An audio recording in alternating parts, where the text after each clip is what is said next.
All Gotta be right. a fucking shit show. With that being said, before I kill anyone, Swag, would you like to kick us off? As an intro? Yeah, you're the intro. You're the man. Swag, you're the king of this land. That's true. You own this realm. What's up, cunt?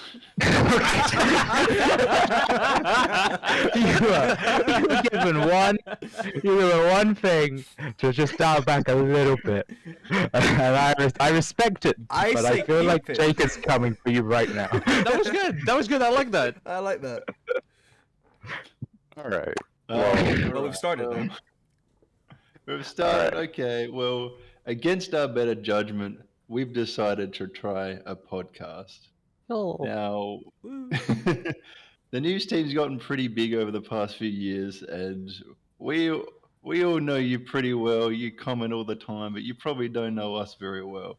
So we decided to get together, let you as the audience know us a little bit better, put the voices to the names at the start of the credits kind of thing, and give you a little bit more insight on how we make the news and how we make our other projects and how we operate as a team. So I'm gonna hand it over to Jake the analyst, who is probably the most by far the most mature person on the team, which has decided that no one else could possibly host this shit show without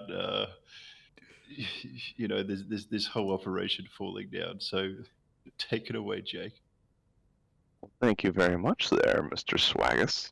So, going down a little bit of a path here, we're going to be introducing ourselves and kind of a little bit of background. Feel free to share as much as you want about what you do in your other parts of your life. So we'll start off with Tim, the actual intern. I'm so sorry. Uh, Someone was at my door. Brandon, I swear, God, I swear on everything holy, we're starting. We're going down the list right now of who's Okay. of what everyone does. So What I should Tim, have said was nothing. Brandon, you should mute yourself if that's the case. If someone's at your door, yeah, it's all right. It's okay. To anyone listening, Brandon just sounds like he's drunk all the time. He's not actually drunk. He's just That's true. He is on Vicodin though. anyways, Tim, please tell us about your life. Thank you very much. Yes, I am Tim, the actual intern. I don't know what to say. So I started working with Swag in August of 2021, and that was also the first news I helped out on. Was the News Without the Bullshit for August 2021. I helped Brandon write the Afghanistan withdrawal story, and since then, Yes, he did. He did really well. And since then, I have kind of just been helping out where I'm needed. Since then, however, I have kind of grown to be more involved, per se. And my most recent fully original story, well, not original, fully one that I did myself, was the Taliban Poppy story on the most recent news that came out in June. So other than that, I am a engineering student in university. Just finished my first year, so I have quite a bit to go. But yeah, I do like it. I do enjoy working with Swag. It's very fun. And yeah, I think that's a pretty good introduction. Yeah, no, I will say additionally, when I think we got Tim's first piece back, me and the first piece that he fully covered by himself, me and Swag were kind of a little bit blown away by how good it was. We were like, is this the first draft or the final draft? He's the best. He's the best sort of apprentice I've ever seen in doing this, and I've done this with a lot of other people in his capacity, and he's blown them all away. Is very true. So thank you for your introduction. Now we go to the illustrious Brandon, the writer. Brandon, would you like to tell us? Yes. Before I started working with Swag, I was doing anonymous work, translating, research, doing work for university presses, writing poems that nobody read. And I met Swag on Twitter after a more famous friend of mine recommended me to him. after I applied in February. And the first speech story I worked on was Myanmar because he actually knew a guy from Myanmar that he put me in touch with. If you'd like to tell him more about that, Swag, you could. So the first big story I worked on was covering Myanmar for the first 3 months it happened. It actually happened on my birthday, February the 1st. And that was right about the same time I got hired. And from there, I probably talked to Cam and Jack every day for the first 5 or 6 months. They were very helpful. I've written in a lot of different environments, for a wide variety of different purposes. And this is probably the best and most encouraging atmosphere I've ever worked in. And I've worked in really decent ones and really bad ones, but I think this is probably the best experience of my career, even though I published my first book when I was 17, my second and third when I was 21, and it never really brought me a lot of money. I've made more money from writing very, very standardized textbooks, like that got shipped to Vietnamese children and Filipino children. So I wasn't exactly killing it as a writer when Swag hired me. I enjoy everything I do with the team. Some of the harder stories to do were trying to pack the information of the Chinese Civil War into less than 30 minutes, and I think we did that well. All right. Well, And thank you for Tim has been a big help to me. Like he reached out to me through the Sir Swag sources and said, "Hey, I will do anything you guys want me to do." He didn't care about being paid. He just wanted to help, and he really helped me a lot, especially when I had COVID. Like at one point, I had planned to dictate my stories to him, like because I couldn't get out of bed, and he was down for it. He didn't have to do it in the end, but the fact that the intern was down to like take dictation from a sick colleague is really reflective well of everyone. Like everyone has been really nice to me and really indulgent with my particular quirks, and I very much appreciate it. Thank you. well, thank you for your introduction. That was bizarrely wholesome. It's like a Yeah, I no, mean it, bro. I mean, I really adore my colleagues. Well, moving on down to the list, we have Krusty the Sensei. Thank you. Well, I don't know where to start. I guess I'll start with, well, hello, I'm Krusty, and I started Sir Swag maybe just over a year ago now in March. My first video was the Latifa story, which for me to explain like how that even happened, like I was a big fan of the channel beforehand, and I remember watching February news and the announcement that Smurfson was leaving. I was like really sad about it, but the fact there was an opening, I was kind of like still finishing my university course in film and television, and so I decided, I was like, I might as well. I didn't expect anything out of it, and then all of a sudden I get a message saying, "Oh, we're interested. We'll contact you later." I was like, "Okay, cool." And I remember one morning before I was going to work, I was taking a shower, and I get a message from Swag himself asking for an interview. Now, you don't turn down Swag, so I was like, I'm gonna have this interview in the shower. So I was, You do not turn it down. Yeah, I had my phone Right. in the shower, like, doing the shampoo and all that, and he's asking me all these questions, and I'm like, hell yeah, no, basically that. And then the first video I was assigned to was how to smuggle a princess. And so I was a bit nervous at first because I think I was going up against someone else who was editing the video. But my main focus was I wanted to bring something new to the channel, but I also want to make sure we don't like lose consistency and also don't go too far from what Smurfson brought to the channel. So my main goal was to make sure that there was a balance and a consistency. And now I'm doing lots of the videos and the news about the bullshit, which is great. And it's my favorite job in the world. It is literally the dream job. Surprisingly wholesome. Yeah, oh, thank you. And I love what the writers give me. There's like some jokes that like I read at first and I go like I don't get it, and then when I hear it from the text to speech point of view, like I can work so much more with that, and it's just like the teams like bounce off each other so well. So, and also these guys are a bunch of lunatics, and I love them. Here. But, so Here. so yeah, no, that's me. Surprisingly wholesome. Shut the fuck up. I've set a great terrible man. precedent. A great man. Well, I think- thank you, I think Krusty, something for your. crazy.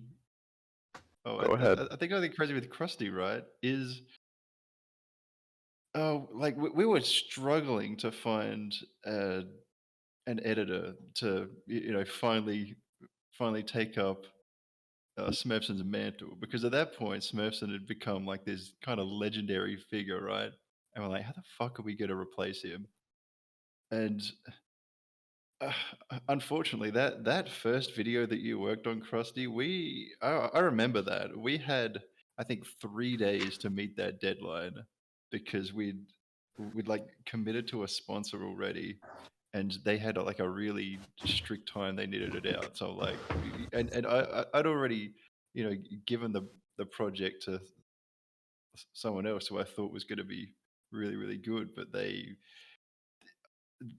were Please show us fucking this awful. episode. I'm not gonna lie. Like I'm not sure how the fuck they fucked it up that much. It was like it was outsourcing it to this entire team, but I think the team just I don't know. They didn't understand the homework or some shit. They were fucking awful. They had never watched a fucking single episode. Yeah, to be fair, I saw it. It was like, yeah, they don't know. They've never seen a video of never Swag seen ever. It was like a white backdrop with like JPEGs flying through. Oh my god. Oh And, my god. and That's- the music was like the most basic like copyright music that you would Oh, was find it? on like Yeah. a what's his name, like a Vanos video from 2012. Like it was the most yeah.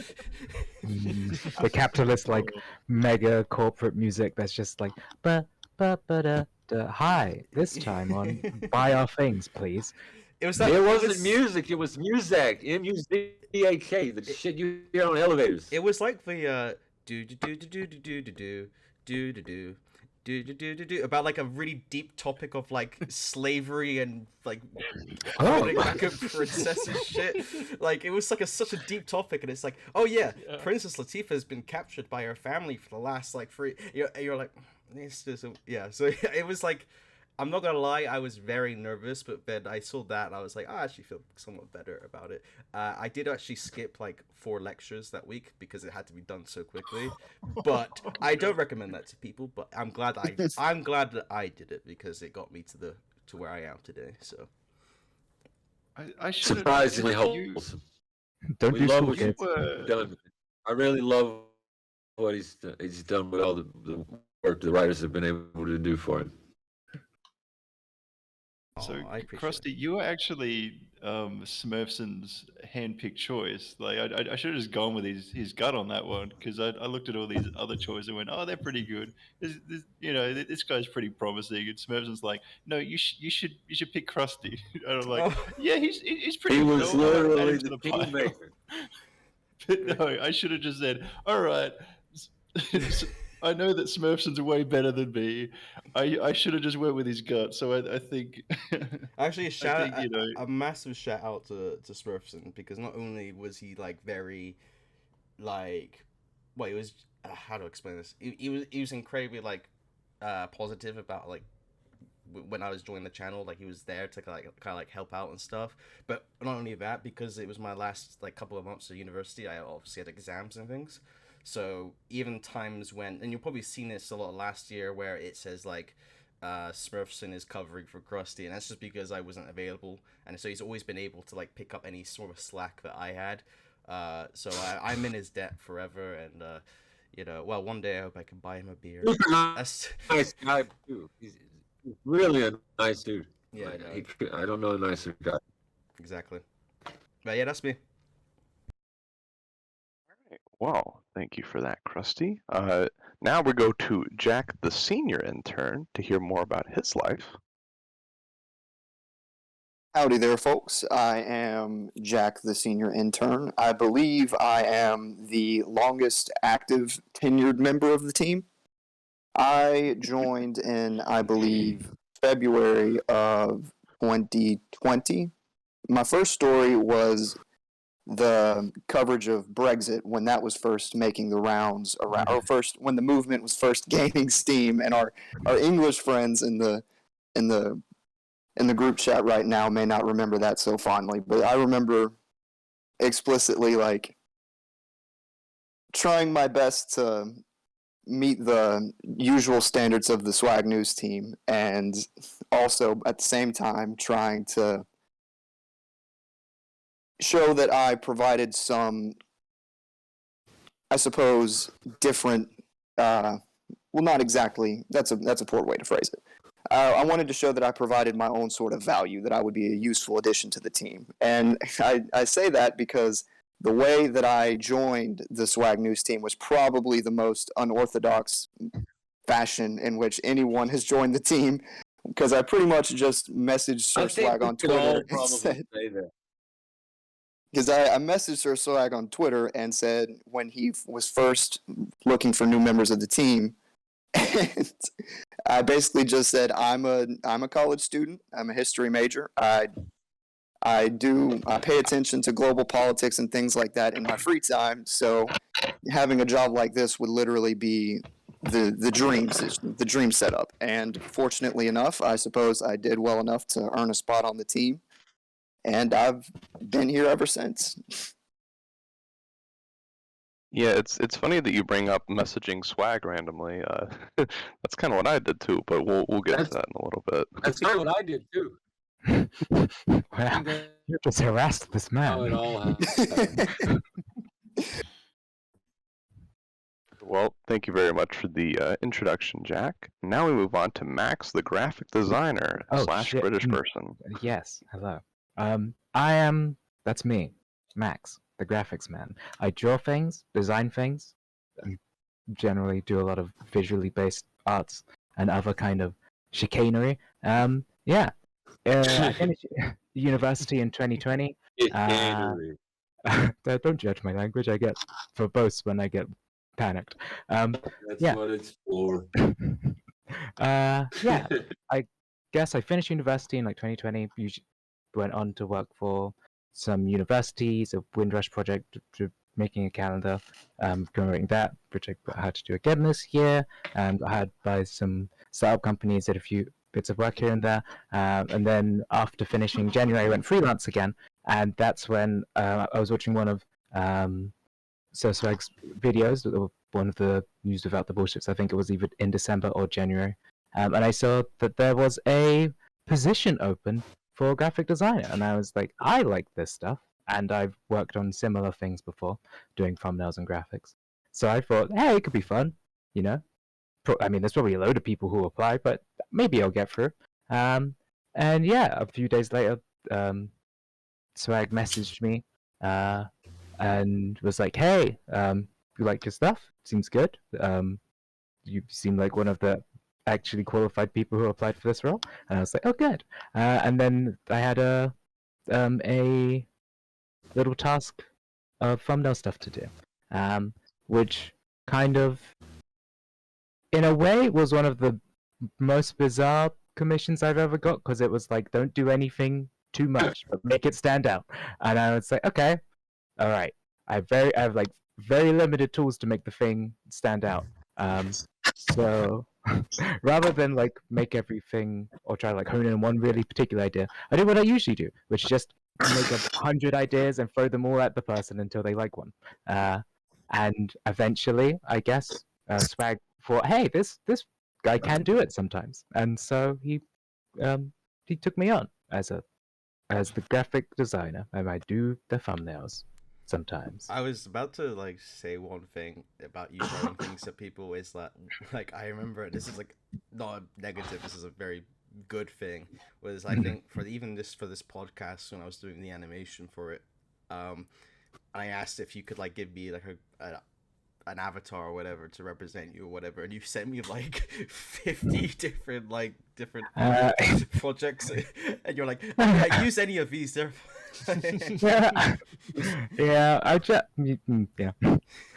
You know what? If you go too far, you can always cut pieces off of the too far, the too muchness. You know, but you can't. It's much more difficult to go the extra mile if you've not gone far enough. Well, I find yeah. that you are. Fucking words of wisdom, man. I was gonna say what's weird about Max is that he's almost like, you know, where you say quantity versus quality or quality versus quantity. He is quality and quantity. Like, it's all good and there's loads of it. So That is surprisingly nice. Genuine compliments. Like, oh no. But yeah, Surprisingly wholesome. surprisingly wholesome.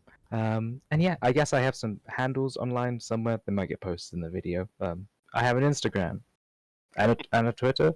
His Instagram is fucking amazing I have and a infuriating. Well, It's thank like- you very much for that But yes. introduction. Now moving on to our Lord and Savior, Mr. Sir Swag. Would you like to give us some background on who you are? All praise. Well, I actually killed Live first from the Swag upside in down. 2017, and he was weak and he was making gaming content, so I decided to take over the channel after, you know, finally burying his corpse out in the woods and start making news content.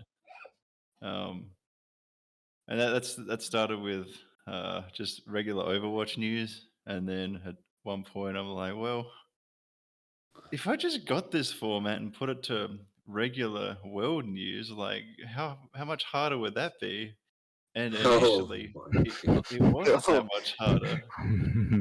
But then it just kept growing and getting harder, and people went, "Oh, this is really good. This is the only news I watch." And I'm like, "Oh fuck, okay. I've got to actually do some due diligence here, make sure that you know I'm getting all my With great my power facts comes straight." great responsibility, man. Yeah, that's not wrong. So all of a sudden I'm like, "Oh fuck, all right. What's like all the good sources to use, and how do I cross reference that?" And because I don't have a background in journalism or fucking reporting or any of that stuff. I studied business, so that's what I knew. He's a And then businessman. I'm a businessman, yeah. Econ And, major. No, His real no, name is I- Dennis. I did marketing and innovation and enterprise, and that's pretty much like the arts degree in the business world. So, Do I it's hear- not really- do I hear a swagstery or some shit? Mhm. Yeah, not discouraging everyone in here who did get arts degrees, but oh, okay. That's big foreshadowing right there. How many of us did go that route? Just raise your hands right now. I mean, I did Hello? graphic communication and illustration, so that's film and it- television.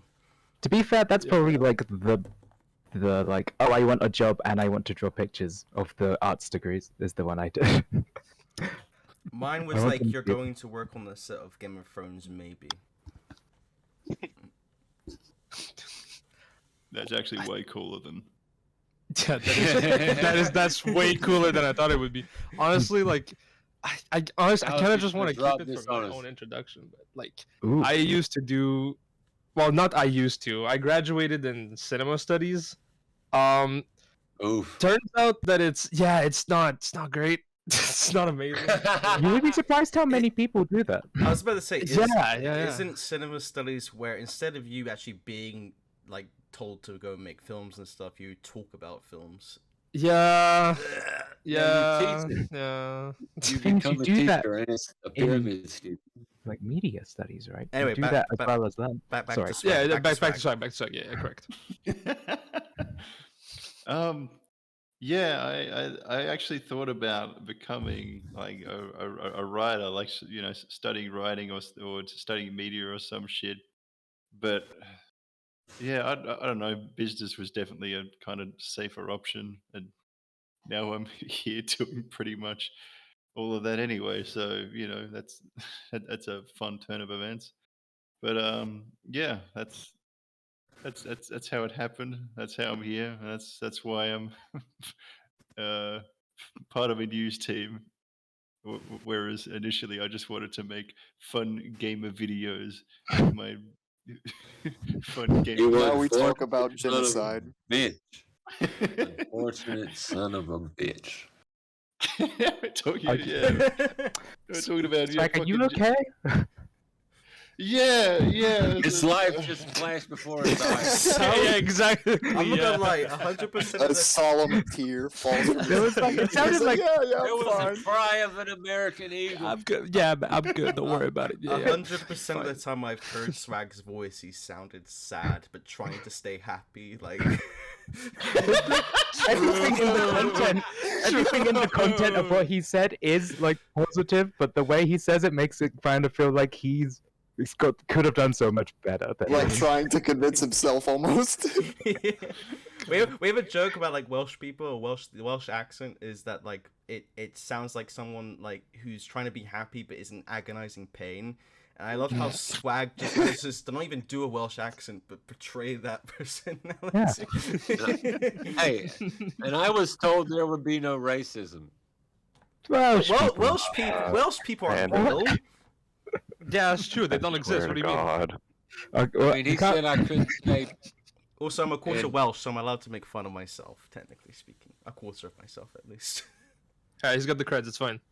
Hey, Max, you want to make fun of yourself? What, black people and Jews? Oh, jeez. Hey, Jake, you want to make fun of yourself? Wait, After that Jake- lighting, Jake is just enlightening seeing conversation. his life. Swag, do you want to continue your bit? Brandon, shut Nice. the Brandon, shut up! we are not that far in. Let Swag finish his bit, and Theronir finish his bit, and then Yeah. you go wild. Oh wait, Jake doesn't get an intro. Don't say he can go wild. So True. promise. I would like to say for the audience, we had like, I don't know, maybe a 10 to 15 minute long conversation about what not to do and what to do, and we specifically made sure Brandon knew about it. And at one point, Krusty's like, "Oh well, here, let's just solve the problem by giving Jake the power to mute everyone." And But some people are autistic. we'll see how that works out here. Swag, do you have anything else to say about your introduction? Look, I just started and I just want to make cool gaming videos. And now I'm writing like the worst atrocities that man commits upon themselves month after month after month. And I don't know, man. Oh my God, I feel give you, me a hug. man. Give this man a hug. Somebody fuck this Play man. Overwatch, you know. I'm gonna cry. Just want to play Overwatch. I thought this would like be Swag standing at home. If Brandon gets to play the piano, I get to play the harmonica. Back it up. Back it up. He's not allowed Yeah, to. that's right. You don't want to hear the Frenchman playing harmonica, right? That's right. No, I don't Gonna want pull out to my hear you banjo. playing anything, sir. All right. Well, after all of We that, don't want the Russian nonsense- to play the piano. That's I was doing it to All right, accentuate. so I'll go over sadness. my intro a little bit briefly. So hi, I'm Jake the Analyst. I'm the number guy. I just He's actually dead. finished up studying at university physics and data science. So I would like to address one little thing. On the comments, the last news video, a lot of people were calling out my qualifications for talking about sentient AI, and I'd just like to say I do have qualifications to talk about sentient AI because I've worked with neural networks before, but I'm not gonna go pick fights with the Yeah, it molehill. definitely doesn't sound like you're picking a fight, right? This isn't as Not at important all, as yeah. the gay frog issue. No. So the first video I did was the Game Pass analysis, and we'll talk more about that. But that was also another instance of messaging Swag out of the blue and saying, "Hey, I got this like nice little proposal for like doing a video. You want to do it?" And like, as I'm sure most everyone has kind of experienced, like I did not expect anything from that. And then like I think it's like all of 5 minutes later, he's like, "Oh yeah, sure, let's go." I was like, "What?" So yeah, I've been here ever since. Kind of working on much more like long-term projects. If there's something in the news that like either pisses me off or scares me, I'll generally speaking like try to cover it as well. So Twitter and Facebook especially are topics that I like to cover.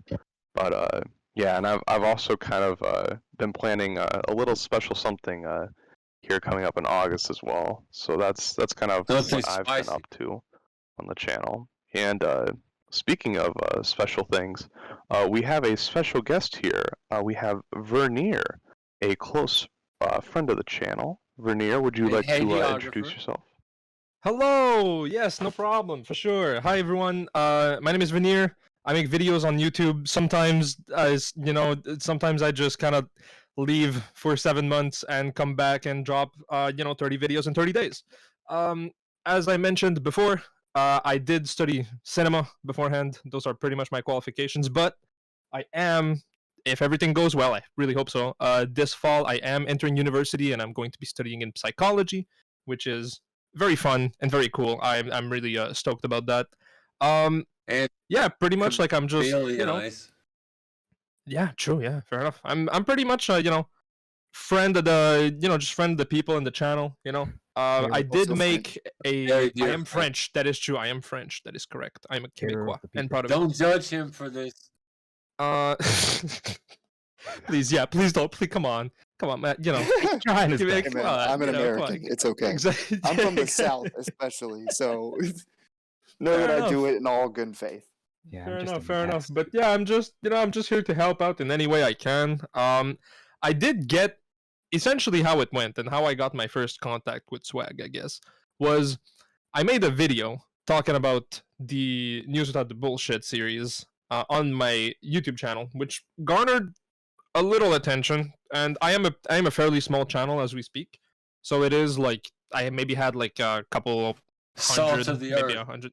Yeah, exactly right. Like 100, maybe 200 subscribers and whatnot. 500 views maybe on the video and whatnot.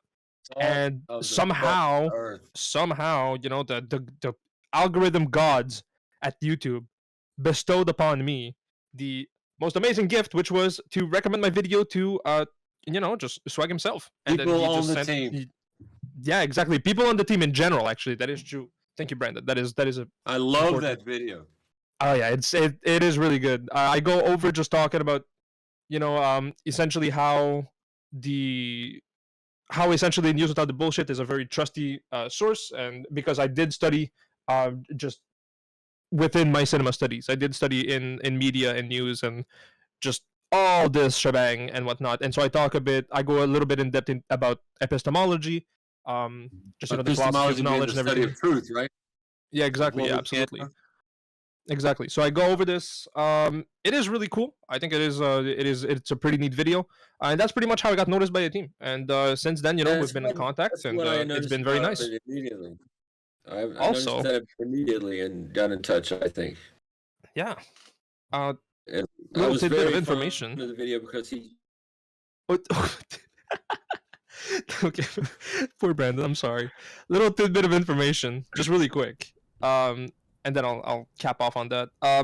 The first videos that I did watch of the Swag channel weren't even the news channel. It was the Overwatch news videos because I used to play competitively in a team for Overwatch Oh, for damn. for like a couple months and whatnot. And so I had to look into the meta changes and whatnot. And I just went to the channels, and I went through and I found the Sir Swag Overwatch news channel, and since then, I've been following. That's pretty much it. Yeah. I just It's funny that you should. Sorry, Krusty, Anyway. but it's funny you should mention that, Vernier, because I remember when your video got recommended to me talking about the news team. I think you explicitly mentioned the George Floyd video, and Correct. that was a video that I had written explicitly, or well, I shouldn't say explicitly on my own because The original script I submitted to Swag was like 7,000 words or something ridiculous like that, Jesus, and then yeah. they managed to trim it down to like 4,000 or so. I believe Swag and Jake did. If I George remember Floyd? correctly. I wasn't here for George Floyd. I believe there was who was it that was helping us at that time? Sir Swag, do you remember? I think that was just you and me, and yeah, I just looked at it and went, "Oh, Jesus! All right, we gotta get Yeah. this." Uh-oh. Yeah, So this- Sir Swag took a lumberjack to it and cut it in half and managed to trim it down to something digestible. And I wanted to thank you for the nice things you said about that video, but I couldn't figure out a way to mention it without like sounding like I'm like putting myself up on a pedestal. Be like, oh well, thanks for all these great things you said about me. I know I'm awesome. It's like, so I just decided the best course of action was just to No, not that's say fair. anything at all. That's fair. That's fair. I was about to say as well, like if you haven't seen it, Vernier's video on The Last Airbender is I've watched it twice now, and I love it. And it's I'm actually, so proud of it. I'm inspired to make something in comparison to it, and if anyone knows me better when it comes to making my own personal projects, Swag knows how many times I've said I'm gonna start on this or I'm gonna start this, and I never finish it because I'm such a procrastinator. I can't finish something. But this is like the one project where I would finish it because you showed me up, and I'm like, now I need to. Like, Oh, that's so cool. Oh, that's so nice. Oh my god. Thank you both, honestly. It actually means like that honestly means a ton cuz like man, I guess like I don't want to go too much in detail about it. I don't want to make it like a sap story and whatnot, but for me YouTube is very much this big crazy experiment and I have no idea if it's gonna work or not, and it's pretty much why I'm always on and off about it. Like I'm always like I could probably just focus on the YouTube and make a bunch of content and maybe it'll work, but like I'm never sure. So it's cool to see that the things that I do, some people truly like actually enjoy it. I don't know if that makes sense. It's like it feels like surreal to me because I'm a very very just regular guy at the end of the day. I mean, I was gonna say I think this is surreal, maybe to all of us, but like for me specifically, because I've watched Sir Swag when back when the Overwatch videos were being made, and now being working on the team, it is like it's a strange feeling. And I was about to say, like literally the other day, my friend messaged me, just said I met the first, like, because he watched Sir Swag as well, so he was like like when I told him I got the job, he was like losing his mind, and he was out for drinks the other night, and he met somebody who watched the channel, and he was like, oh yeah, I have a friend who works on the channel, and they're like losing their minds about that. So it is like this really, like when you enter this like field of work, I guess, where like so many people are watching and like know about you, it's so surreal. Like it still hasn't hit me even to this day that I'm working for a guy I used to watch all the time. So yeah. Yeah. For sure. Honestly, I feel that 100% because I am at the end of the day, like I am kind of just like I'm a late Zoomer kid. I'm born in like 2001. Um, pretty much like our friend group, right? Is just all up on YouTube culture and just the people and the channels that go over just certain topics, depending on our interests.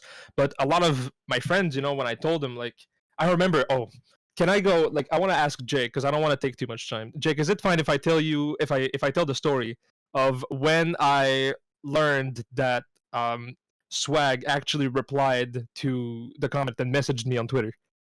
Yeah, sure. Yeah, go ahead. Okay, fair enough. It was it was quite something. So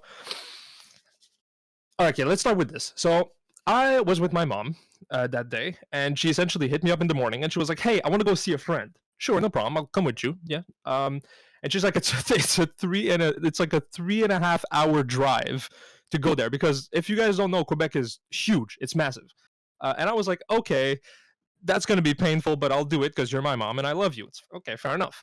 So we drive all the way there in the middle of fucking nowhere. Like I look at my phone, I have no coverage whatsoever, like none.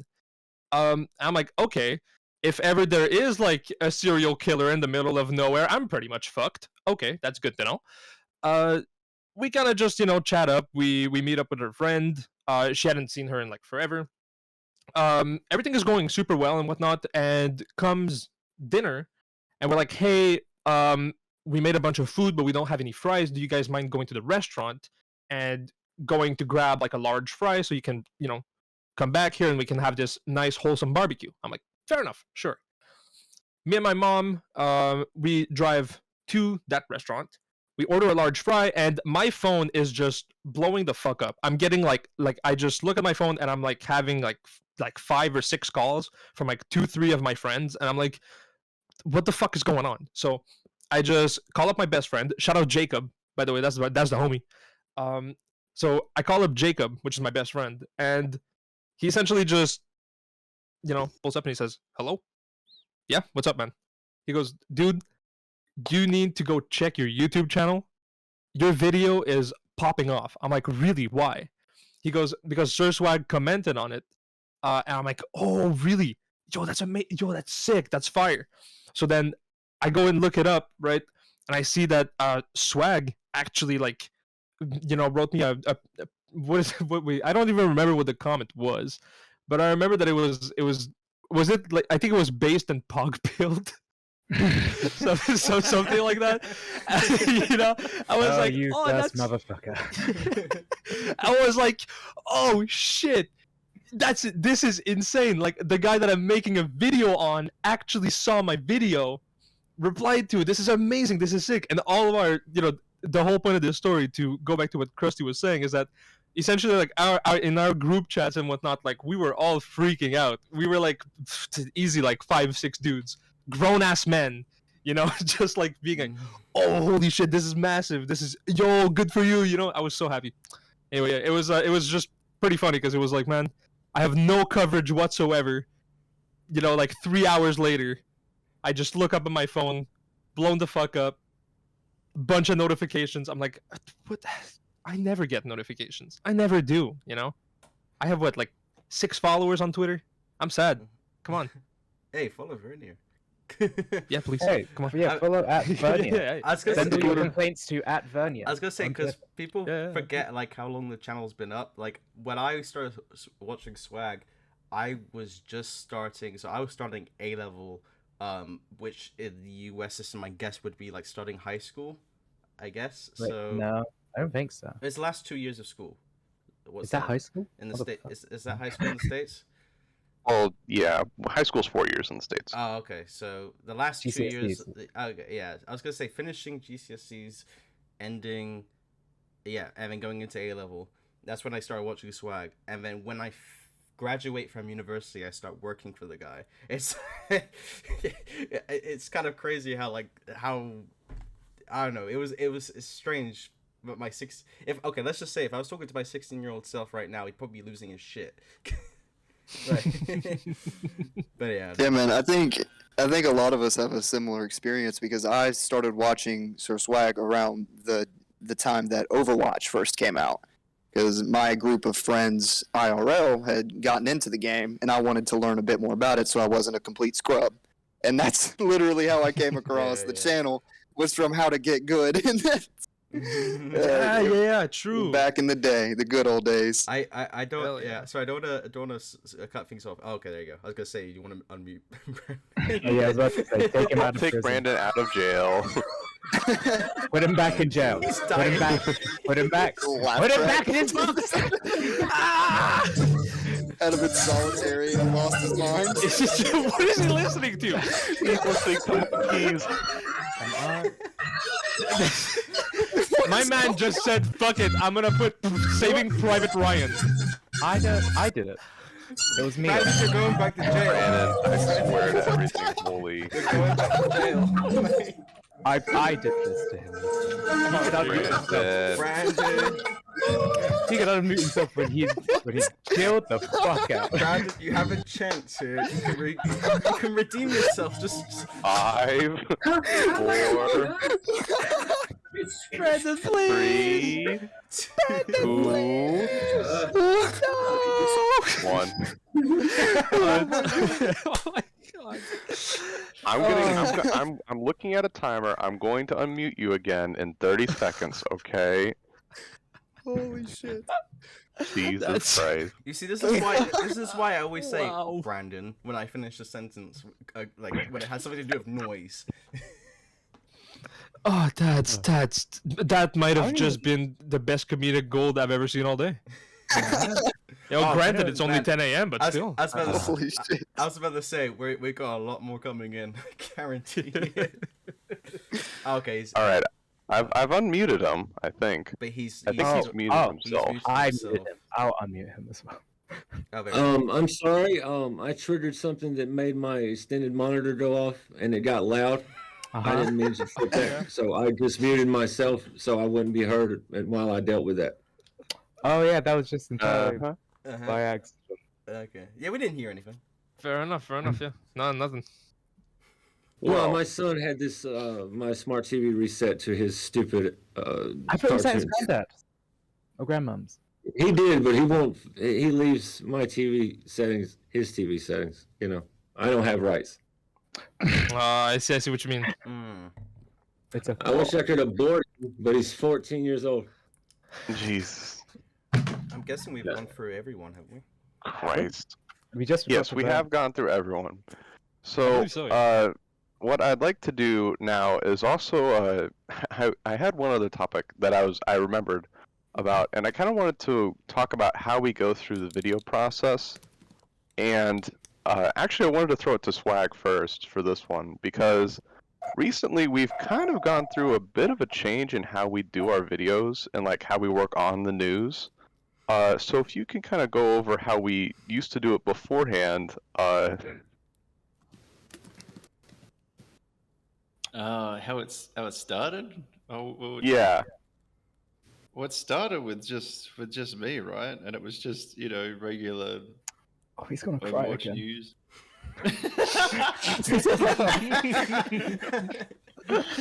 Fucking non-flashback. If he No, cries, I'll like- cry.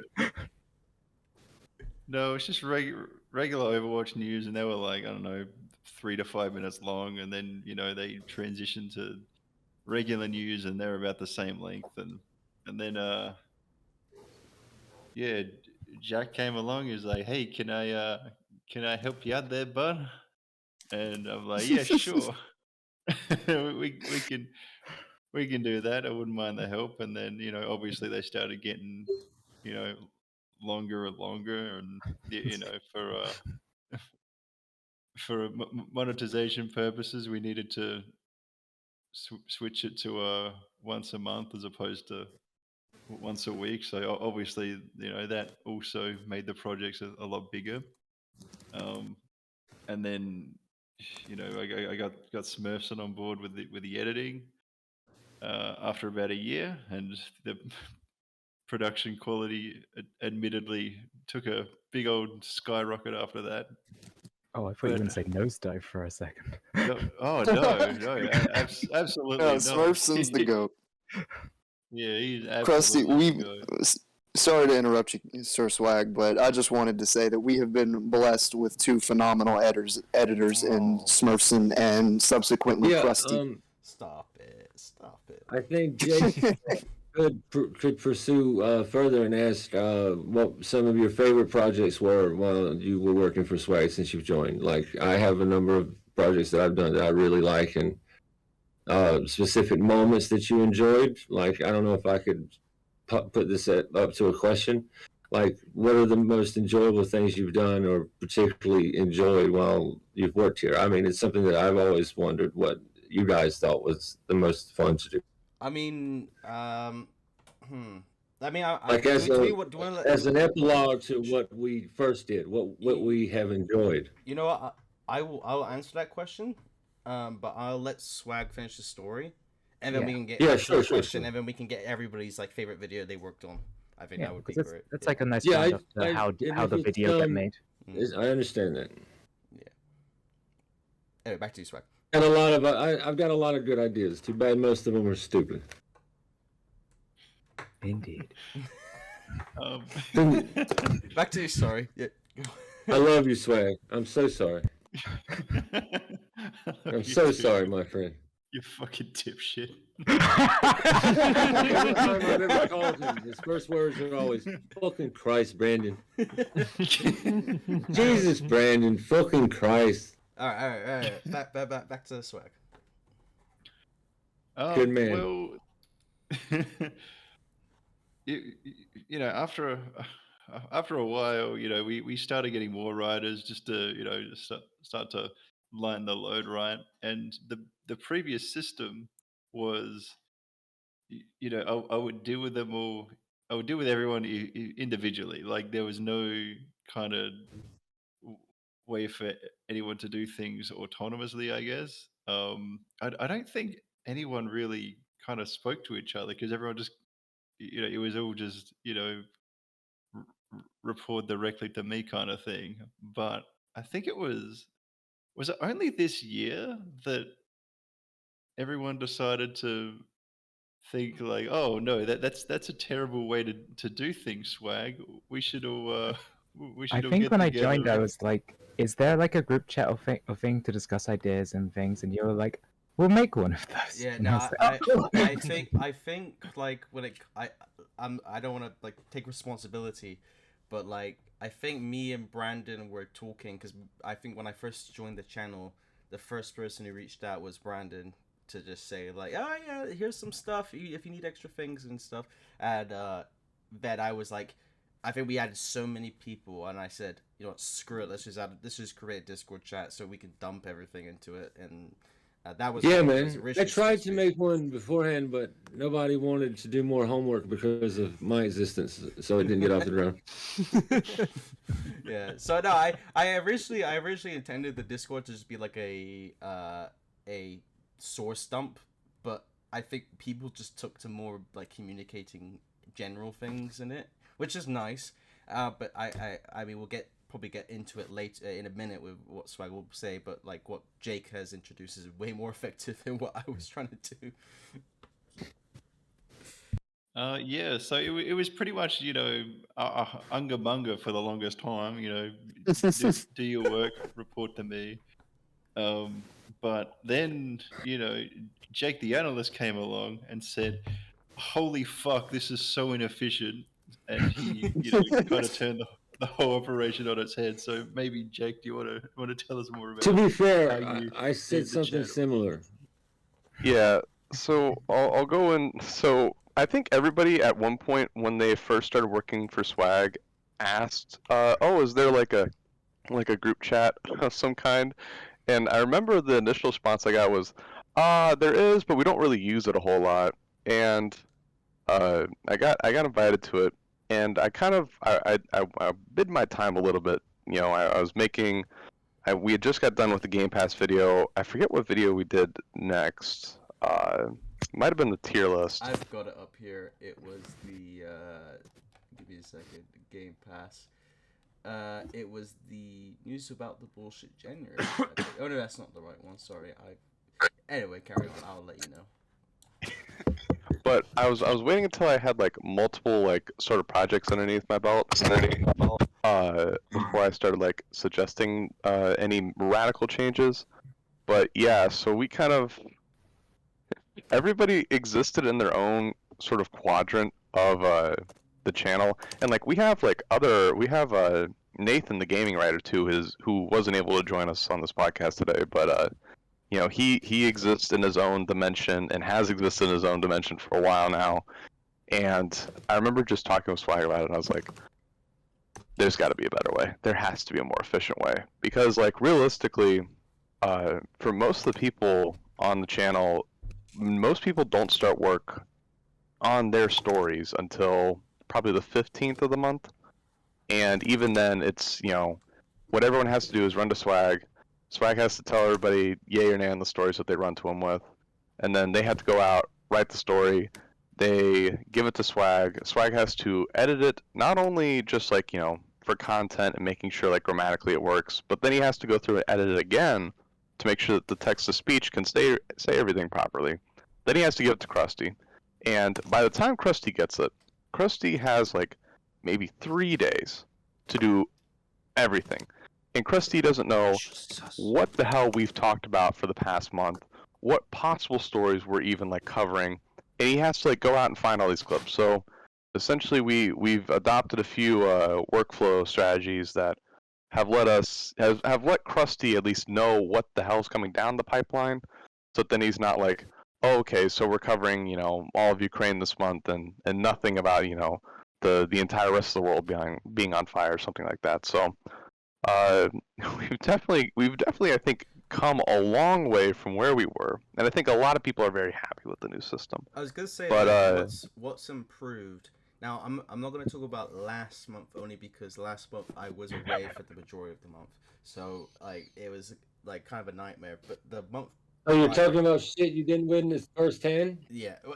So I was gonna say, like, when I first started I used to kind of get a like probably 4 days before the end of the month of a folder with all the audio files. Say, there you go, like that's everything, and so and that's why I would have to deal with, which I could deal with, but then the month prior, so I'm guessing the May news video, I got like the first 3 stories like 10 days before the end of the month, so I was actually able to complete like the majority of the project, like way before I even needed to start the project. But to be fair, I was gonna say, like, not only was that like your input as well, a large amount of it was also the Ukraine situation, because I was gonna say the first time I think we had to like have emergency, like, okay, well, you need to put this on, was when we did the news, and by the time the news was finished, Ukraine wasn't getting invaded, and then by the time I was like halfway editing the video, Ukraine was getting invaded. So I think we realized that news is way too constantly updating and like so rapid, but this system actually allows that to happen, where we can do stories that we know have like finished or that are not going to be getting any updates throughout the next month, and then leave the stories that are still in the works right up until the end. So I do prefer this system 100%. It's helped a lot. So Jake, you've done a great job, by the way. That's what I was trying to say. Yeah, go ahead. Do you mind if I jump in on what Krusty just said? Because I think it's very interesting, and we can probably touch upon that. We can make either a little parenthesis or make a whole point about it if you want to.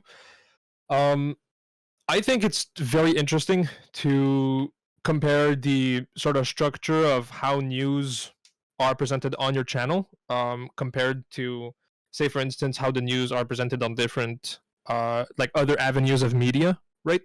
So say for instance that you do have like 24/7 coverage. Is that how it's called? I think in the US, Yeah. where it's like every day, like every hour of every day, there's always going to be the news that are going to roll out and everything. And honestly, I just want to say that I think that the system that you have in place right now that allows for these monthly videos and these events to progress before you report on them is actually extremely beneficial, because 24/7 news. Well, for the long term, it definitely works as a broader as a way. But I don't necessarily mean in terms of like channel growth and whatnot. I really mean in terms of just like pure sort of like journalistic like intent and whatnot, right? Because the 24/7 news, in at least at least from my experience, it does have a tendency to be a little either over dramatic or sensationalized. So it tends to, what I'm trying to say here is that it usually tends to report on news immediately and doesn't really leave much space for nuance or interpretation, even though it is 24, like you have 24 hours, so you can definitely go more in depth about those things, but they don't. The big thing is that having those monthly news, you allow these events to unfold and you can report on them in a much more sort of like complex and nuanced manner. So it's not just, say, for instance, that you look at the invasion of Ukraine, right? Well, if you look at the 24/7 coverage of it, it's like, oh my God, Ukraine just got invaded, guys. It's crazy. Like, oh, here's like 27 different like analysts, and here's like 5 experts on the subject, and we're gonna be having them, like rolling through like the whole day, and we're gonna be talking about this whole thing, for hours on end, without necessarily providing any sort of like substantial coverage of it. the system that you have now allows for substantial coverage, but with a sort of delay and a sort of like step back from the situation, and it allows you to assess it from a much broader perspective, which I think is very, very good because it doesn't sort of cause these sort of like I kind of want to say like panic. I don't know if that makes sense. It doesn't really cause people to radicalize to one point of view and stick with it until the news change their sort of output. It really allows for these yeah, like I said, broader points of views. I was about to I think say. it's really good. Yeah, I was gonna say one advantage that we have is that we allow a story to somewhat rest before we cover it, if that makes sense. Like we have Yeah. an entire month where we let the story kind of like fade out and then. So the outrage around it and the hyperbole can die. Yeah. Also, I think helps with because there's like an oversaturation of lots of different medias and information all over the internet. But when you just kind of like have this is the video of the month, and we've let all the stories sit and we've let them play out in real time, and like the latest stories that we will know that like the least about will have literally just happened and will probably be round up next month, so that you have some idea of the trajectory. And I think that trajectory that we get to see, along with the lack of oversaturated videos like being pumped out needlessly, really creates a better kind of atmosphere for like just talking about them properly and discussion about the subjects that happened and are important to the current times.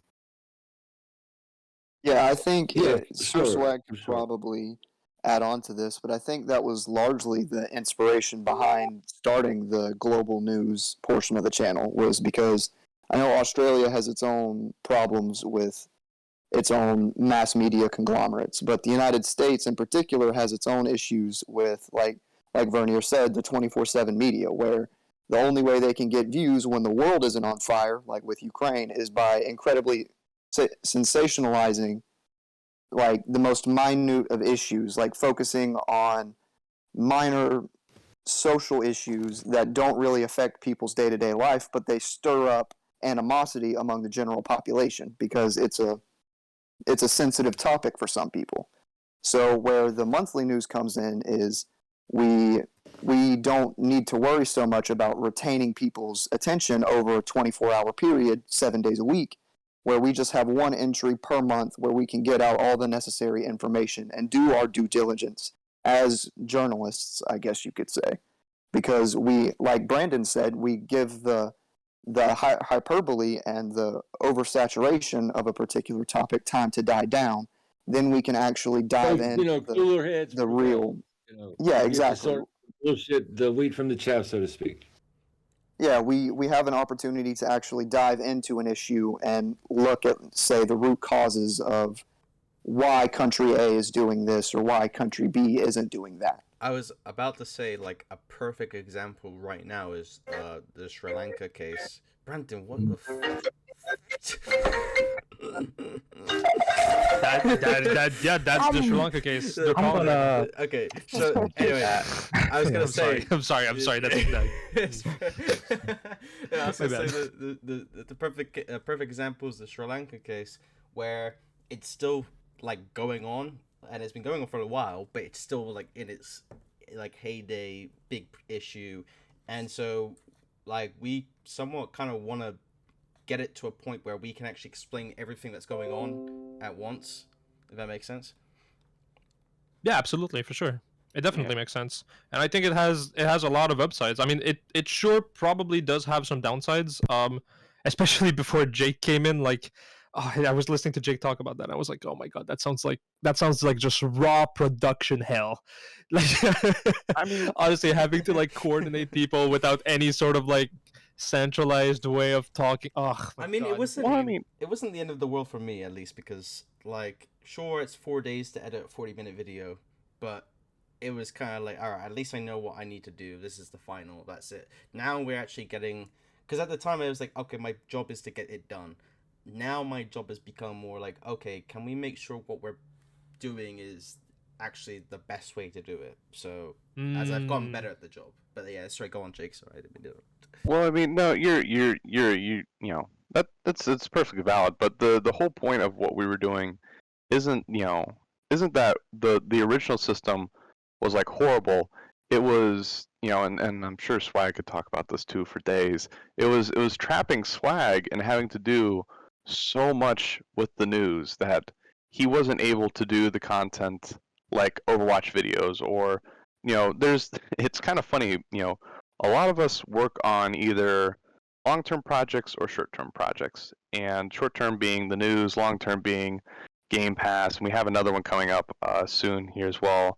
But a lot of that, is us. But the videos that actually perform the best, at least from what I've seen and what I've been able to like take notes on and everything, are the videos where Swag's by himself, just kind of doing his thing, and the frequency of those videos I feel like tends to suffer because of how complicated news can get. Where when Swag's having to manage all like 8 of us now at this point, it does get a little bit chaotic to the point where you know he's not necessarily able to go do those things. So realistically, that's what the whole like system was kind of built around, and it always does crack me up a little bit when people like kind of start talking about us like we're more efficient than we are. Uh, Yeah, it was funny. I mean, There was a tweet a while ago that was like, "Well, yeah, how do you get all your team to work together to make such like efficient and like well effective videos?" And I was like, "Woo! What a thing!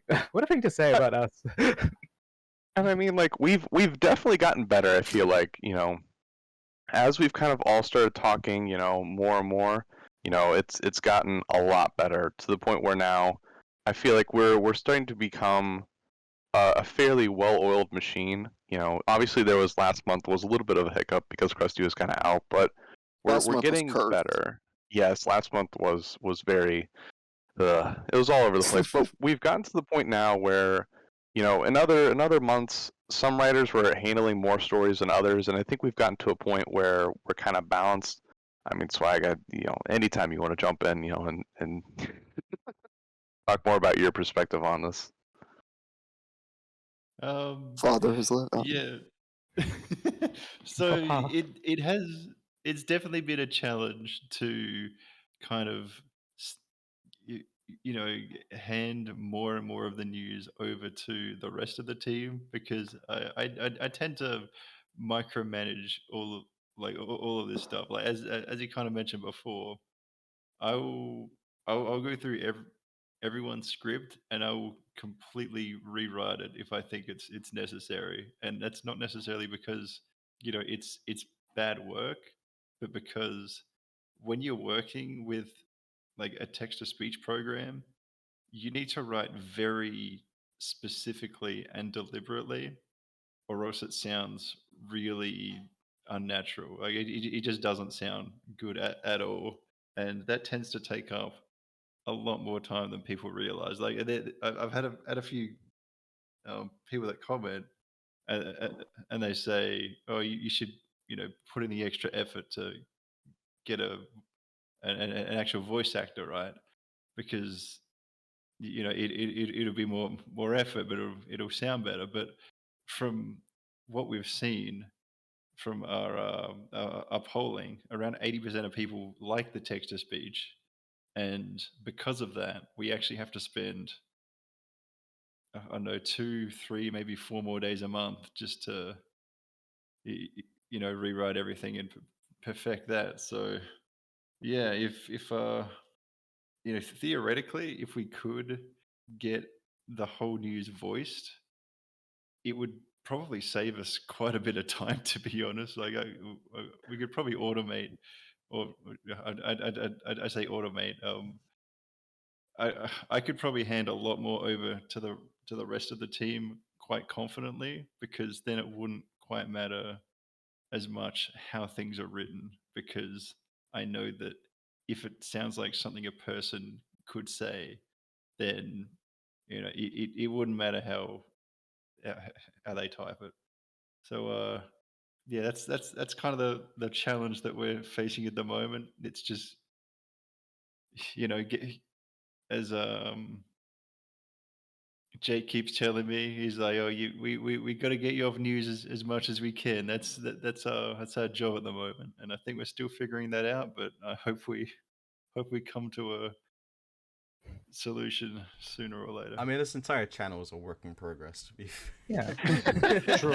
I mean, You are not well, until wrong. that point, one of us could just like could do it if you want. I think we've got. So unless you sound alright. I don't want to spoil anything, but I think we've got one project that will have a voice actor at the moment.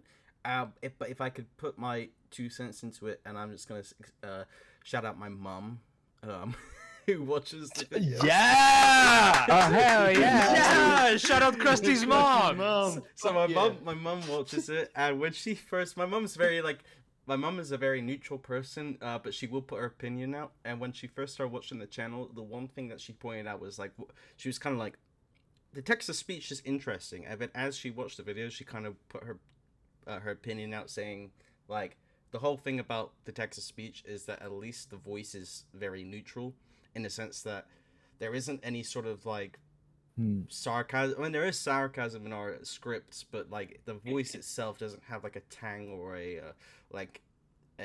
form of vocal tone that suggests that we're being biased to a certain topic. Well, can I add something there too? Yeah, really quick.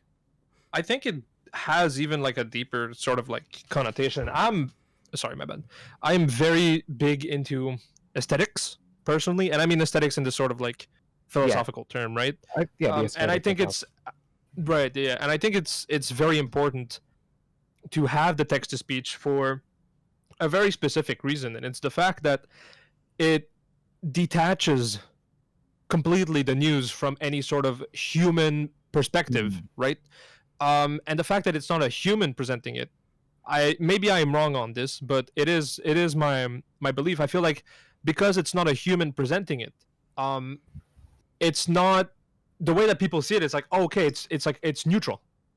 You know, it's not a person. It doesn't. You know, a text to speech program doesn't have predispositions towards things. Yeah. They won't necessarily feel a certain way or another apart, you know, from certain things, even if they are very neutral.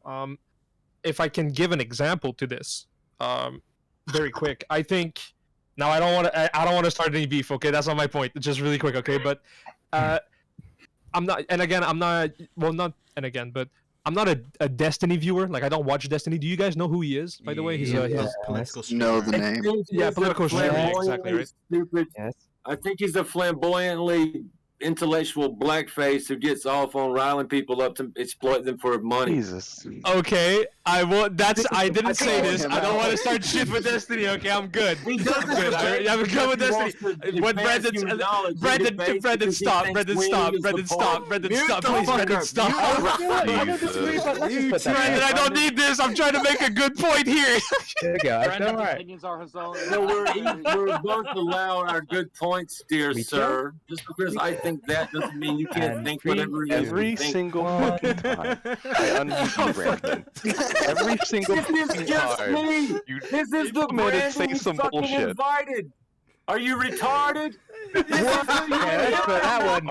Let's put that one back in the box. Oh my God. Finish Why the are you point. trying to Right, nerd the yeah, my show? point- This is my point Slur of the day.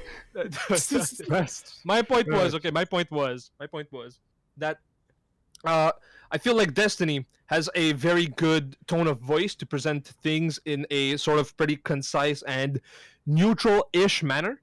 But the thing is that Destiny comes with so much baggage as a political streamer that whatever he says, right? Like it's caught. I think his audience got caught a few times on this, where Destiny will, you know, have a take on something, and his audience will be like, "Whoa, holy shit! I didn't think that was, you know, I didn't think Destiny thought that. Oh, you know, that's kind of insane because they had this image of the Destiny, right? And it is a quite interesting factor where it's like, hey, you have like Destiny, you know, the streamer, the political commentator, whatever, the persona online, and you have the real person behind it, and how the real person behind it affects the persona is pretty wacky. And so, to bring it all back to you know, as corporate speak would say, to circle back on the original matter at hand, I think the text to speech is extremely powerful, even though it does require a large amount of effort. I think it is extremely powerful for that specific reason, in the sense that it detaches from any sort of like predispositions that a commentator might have, you know, a narrator might have. Yeah. Yeah, you know. I think I agree with that a lot. You're but exactly Here, right. can You're I- exactly right. I was Can I thinking that speak to you a about? interesting way to get around that, Okay, rather Brandon. than having Oh, sorry, go Max.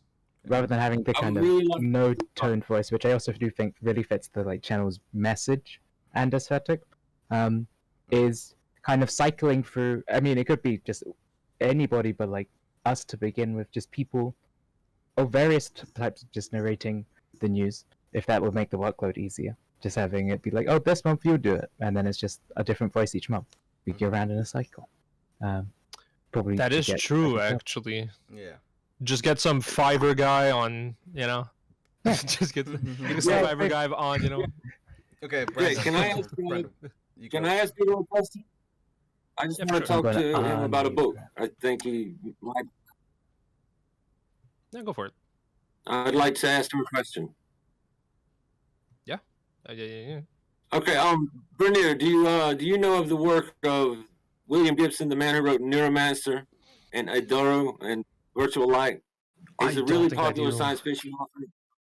I- He created I- the phrase internet and Okay, cyberwave fair and enough. all that stuff. He wrote a book called Idaru, and it was an entity that was only defined by how much adoration it could generate, but it wasn't a real being. What the book was suggesting was that through the artifice of construction, anything can be sort of tailor-made to offend the least amount of people. Okay. It's basically commercials, right? Mm-hmm. What I mean by the in academic literary critique, the idea of an Idaru complex is that the performative is the normative. Like there's no separation between the character and the person, because the person is no deeper long game planner, but they're working on what is most expedient and what is easiest. And anytime Right. that would be suggested, it would be treated like an insult to someone's character to say admit they're wrong. The more you admit you're wrong, the more you learn. No, I think I see what you mean. I think I understand it. I'm not. I just don't like the culture of being right makes you special, or the argument's won because you quoted the right fucking people. No, yeah, Yeah, I and- understand that. Mm-hmm. Just It feels to, like just a to add dishonest on, exchange. It feels I like a get that, too. dishonest exchange. I understand that. Yeah. No one's going to change their minds. No one's looking to learn anything. They just want to fucking talk at each other. That's the only reason I don't like that type of what I believe is the Idaru. Like, I don't believe Destiny's a bad guy per se, but I think it like for people on the lefty side who think Ben Shapiro is one reason why I hate myself. If they think he's a grifter, then surely there are grifters on the left who just say what is trending and get paid for it, Oh, because they I like see. the Okay, outrage. I see what you mean. Yeah. They are playing like on the same level. I don't like performative knowledge Mhm. that That's fair. demonstrates nothing but domination and anti-compromise. I like how we're this deep already. Holy shit. So Yeah. I wanted. So I think that people play the Idaru complex because they know they don't have enough substance to feel the lights that form the outline of this character. Going back to Sure. Okay. No, yeah, I William understand. Gibson. I get that. I get that. Yeah, Okay. that's good. I'll All check right. it out, man. Thank you. Master and, We'll go to I'm We'll sorry. go to Jake. We'll go to Jake. Yes. Oh. So real quick, I wanted to do a quick double check. Presty, at what time are we at? We're probably an hour and 20 minutes into this. Okay, gotcha. So I wanted to leave enough room for a few things. We do have some Twitter questions, and we're going to kind of rapid fire them. So what that means is I will, I'll ask a question, and for the first one, whoever wants to answer it, if it's not addressed to anyone, whoever wants to answer it can answer it. But what we'll try to do is, as you answer, try not to answer another question before everyone else gets the chance to answer one, if that makes sense. Yeah. And if it doesn't, we'll just have, whatever. So, first question comes from Scary Harry. How is Brandon so ludicrously good at chess? Brandon? Uh, First of all, during the 2018, I lost access to my epilepsy and anxiety medicine because I enjoyed weed too much to deserve to live. And Jesus, over the course Brandon. of 7 months, What a way to come out. Sorry. Go ahead, Brandon. Yeah, Okay, Jesus. so- No. so Fair enough. for 8 months, I had no way to take my medicine. I just lived with an ever increasing fear of having a stroke that would either paralyze me or having a seizure, just because I couldn't afford at that time to go to a hospital, not even to an emergency room. That's a $500 visit. If you stay the night, you're gonna pay, $15,000.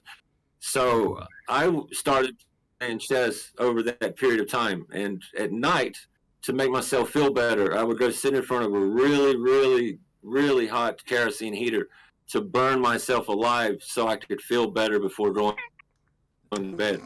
I was able to get my medicine refilled. I got my anxiety medicine. I had played chess for 20 hours a day for almost 7 months, and I started beating people who were in the top 500 on the site within the first year I played. In the second year I played my first title player. And during the game on move 13, I sacrificed the queen for 2 pieces and get a massive initiative. By move 28, I had equalized completely, and he was suffering on all fronts, but I missed a tactic at the end that allowed him to win. I missed this move, and the problem with missing that move is I had went over it for fucking half an hour and then decided not to do it because I had already sacrificed a queen and a knight, and I was on the verge of creating something beautiful. So I fucked that up. Then I was able to get a draw against an international master, which is people who are in the top 5,000 in the world. And I just thought, okay, I was really good at math as a child. It's an exact science. You don't have to have hypothesize about it. It just does the math work. Like with chemistry, if you put 2 things that are going to react badly together, you don't have to theorize on it. You don't need to treat it. You put them together. If it fucking explodes, it fucking explodes. It's an exact science. So I started playing in tournaments, and I started beating international masters, like the very talented Argentinian international master, Rodolfo Cabrino. He's a Venezuelan international master, and he was born in 1963, and he's been an international master since the 90s.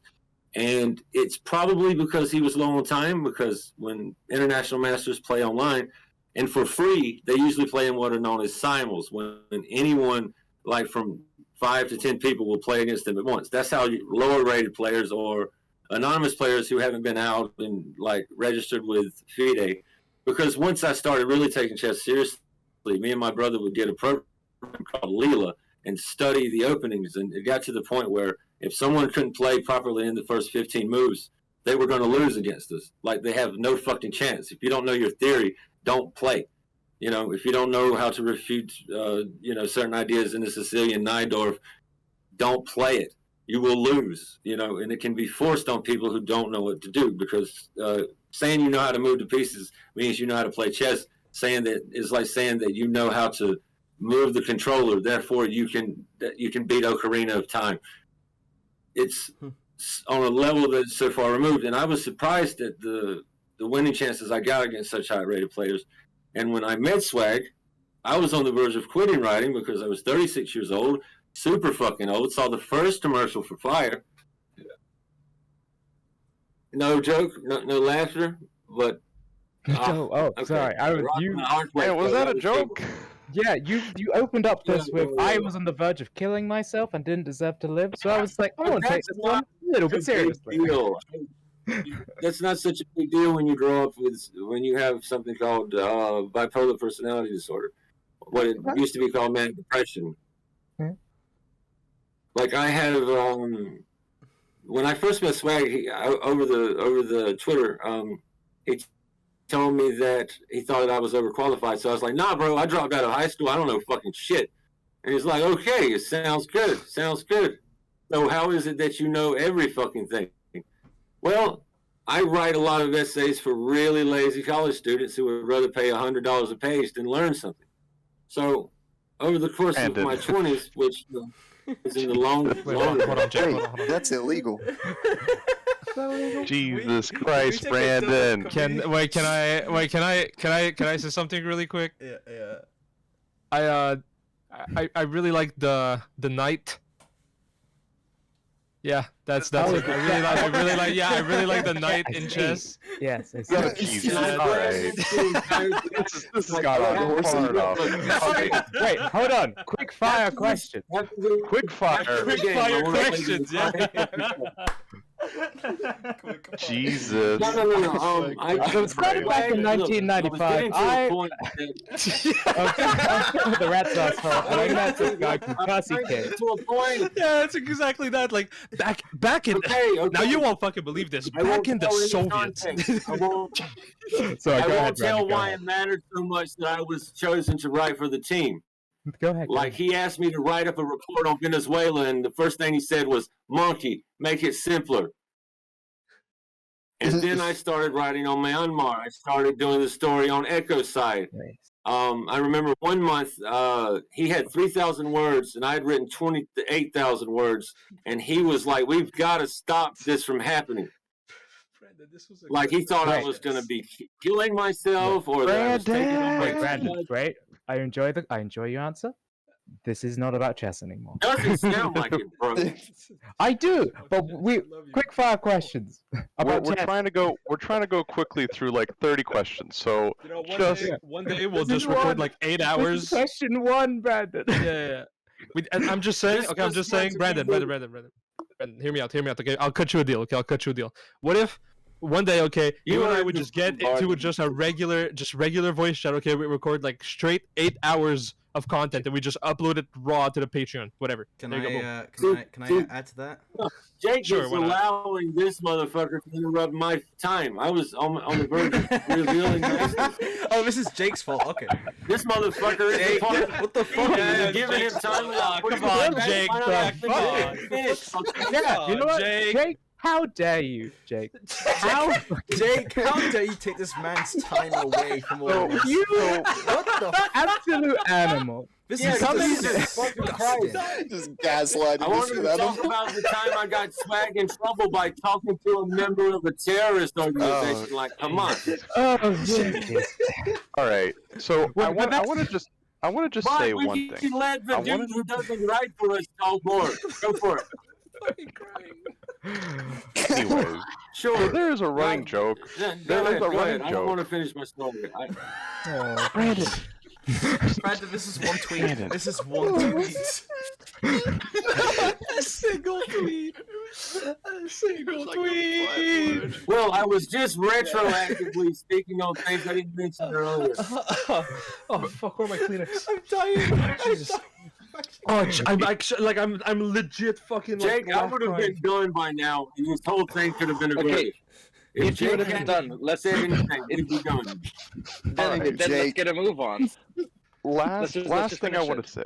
Last thing I want to say about this before we move on to the next tweet is there has been a running joke that I am the quote unquote like responsible one, and there's reasons No, why. you're a dickhead with the flop. All right, moving on to the next tweet. Don't mute Uh, me. Don't mute me. We won't we're meet moving. you, but We're you. moving. but We're we need moving, to- we're We moving. need people to hear. Oh, we're what you're moving? Behind saying. us, behind us. The All right. podcast is behind us. Okay, let's. Fluffy Jake's- the sheep. Fluffy the sheep asked, "Do you get copyrighted when you play a well-known song in the intro, or do you pay a certain amount of money to have it in the video?" We get copyright strikes, but for the news video, we mostly get the. I'm imagining we get most of the profit from sponsors anyway. So, yeah, I think that's just a simple Okay. answer. All right. I mean, I don't know if Swag can like double check that for me. That's how I imagine how it works. Yeah, you kind of do a deal with the devil. Like if you put copywritten music in a video, which we always fucking do, basically we don't get any ad revenue for it. But because we have obviously sponsors, and we've very fortunately grown to gain a lot of Patreon supporters, we don't really need to worry about that now. Like that's fine. We can. We kinda check love that you out. all. We're willing to Yeah, sacrifice that Mm. for creative freedom, basically. I just want to say, deal with the devil. Very interesting thing to call a reference in our to our sponsors. I don't. You just say it. No, I'm just saying you should. You That should is true. definitely That is take. true. You should take Raid our. Shadow Legends is the best game of all time. What? Yeah, it's true. Go download it. It's amazing. Use code. What's the code for Raid What's Shadow that code? Legends? What is it? What's the Swag. code? Swag is the Fucking best. Swag kills The money. the Raid Shadow Legends code. What is it? I don't fucking know the Raid Shadow Legends. Well, yeah, go in one of the videos and go No, find we it, should- okay? we And go should be download that talking game. It's about- amazing. It's We great. should be It's talking fucking. about It's, you know. our most loyal sponsor, Surfshark VPN. It's- Swag yeah, dude. code swag20. Yeah. They will summon this is literal true. laser firing sharks into hackers' What bedrooms This is and true. destroy Why them. is Brandon? been Smite muted? them with the power of God. Wait, Brandon's been muted again. This is true. I was a laser shark. Okay. All right. True. That's All right, true. next Yeah, next- yeah, All right, next- okay. next- Question Next 3. That was the water. question. So, Spiffy Oats asks, what does the team's day-to-day look like? I'm very curious to learn how an independent news team spread across the globe operates so well. Oh, Well, that's buddy, the one. you That's kinda the don't tweet. want That's the tweet I saw, and I was like, Please I let me think the answer. past hour and a half has been the answer. yeah. Yes. All right. Brandon, Please let me answer. Brandon, you just answered the first question. I literally just said that we're not going to have people This repeat one will be answers. great, though. you If it's not working, you can cut it. If it stops working, cut it. Just give me a shot, bro. I can hit it. What? You had like What do you 5 want to minutes answer? We of- just answered Good it. shot, Coach. If the answer is drugs, don't say it. Black tar The heroin. moment the answer sucks, cut it. The reason the News Without the Bullshit team is capable of looking at things with an international perspective is that the team is international. We weren't all born with the same set of ideals and the same ingrained opinion on what was right and wrong. We have different histories, different cultures. We bring a different set of eyes, a different history, a different culture to each story, and we pass them to each other and go, is this fairness? It's not as important to make sure spinning a story requires extra fucking work. It's easier to do pure reporting and make sure that you're checked by your friends. I mean, I was about to say I water my plants in the morning, and then I walk the dog, and then I'm not. Be a sadist, I'm not water going to do this. Do you also take I- a shower? Do you That's also what take I a shower, do. Krusty, or is that where you get your name from? In fact, Quest Brandon's Twins answer never was good. showered. Brandon's, you know what? Brandon's What answer is was he- good. No, But no, it Brandon's is a answer shame- was good. Yeah, it is a shame that you did answer for 5 Was minutes the in first answer question. not great? The answer was pretty good. It was The answer good. was good. Also, why did you turn into How good Maximilius from would it Gladiator? be if I didn't catch it first because this Huh? Power mad tyrant Jacob. Tower man. You know what? I'm just gonna throw this out here. Jacob's done nothing wrong. James said nothing wrong. I'm just trying to get us through. I am like pushing us That's to the end. What's the other question, Jake? Come on, I want to hear it. Question number 4. Wrong. Yeah, Question what's the other number question? I didn't accuse him of doing wrong, but I accused him of being a dick. 4. Tater. You could anyway. No, we're gonna get such Moving into a on. game. 4 questions. So the next question is from Trevor Noakes. He said, first of all, I'd like to thank you and the team for keeping the news series going. I understand the YouTube algorithm is a clusterfuck, and your channel's growth has been stunted to a No, degree. it doesn't. With that out of the way, what are your favorite games? All right, Good. everybody gets one favorite game, and you just say it and one sentence about why you like it. That's it. Will it Starting be a with Tim. series?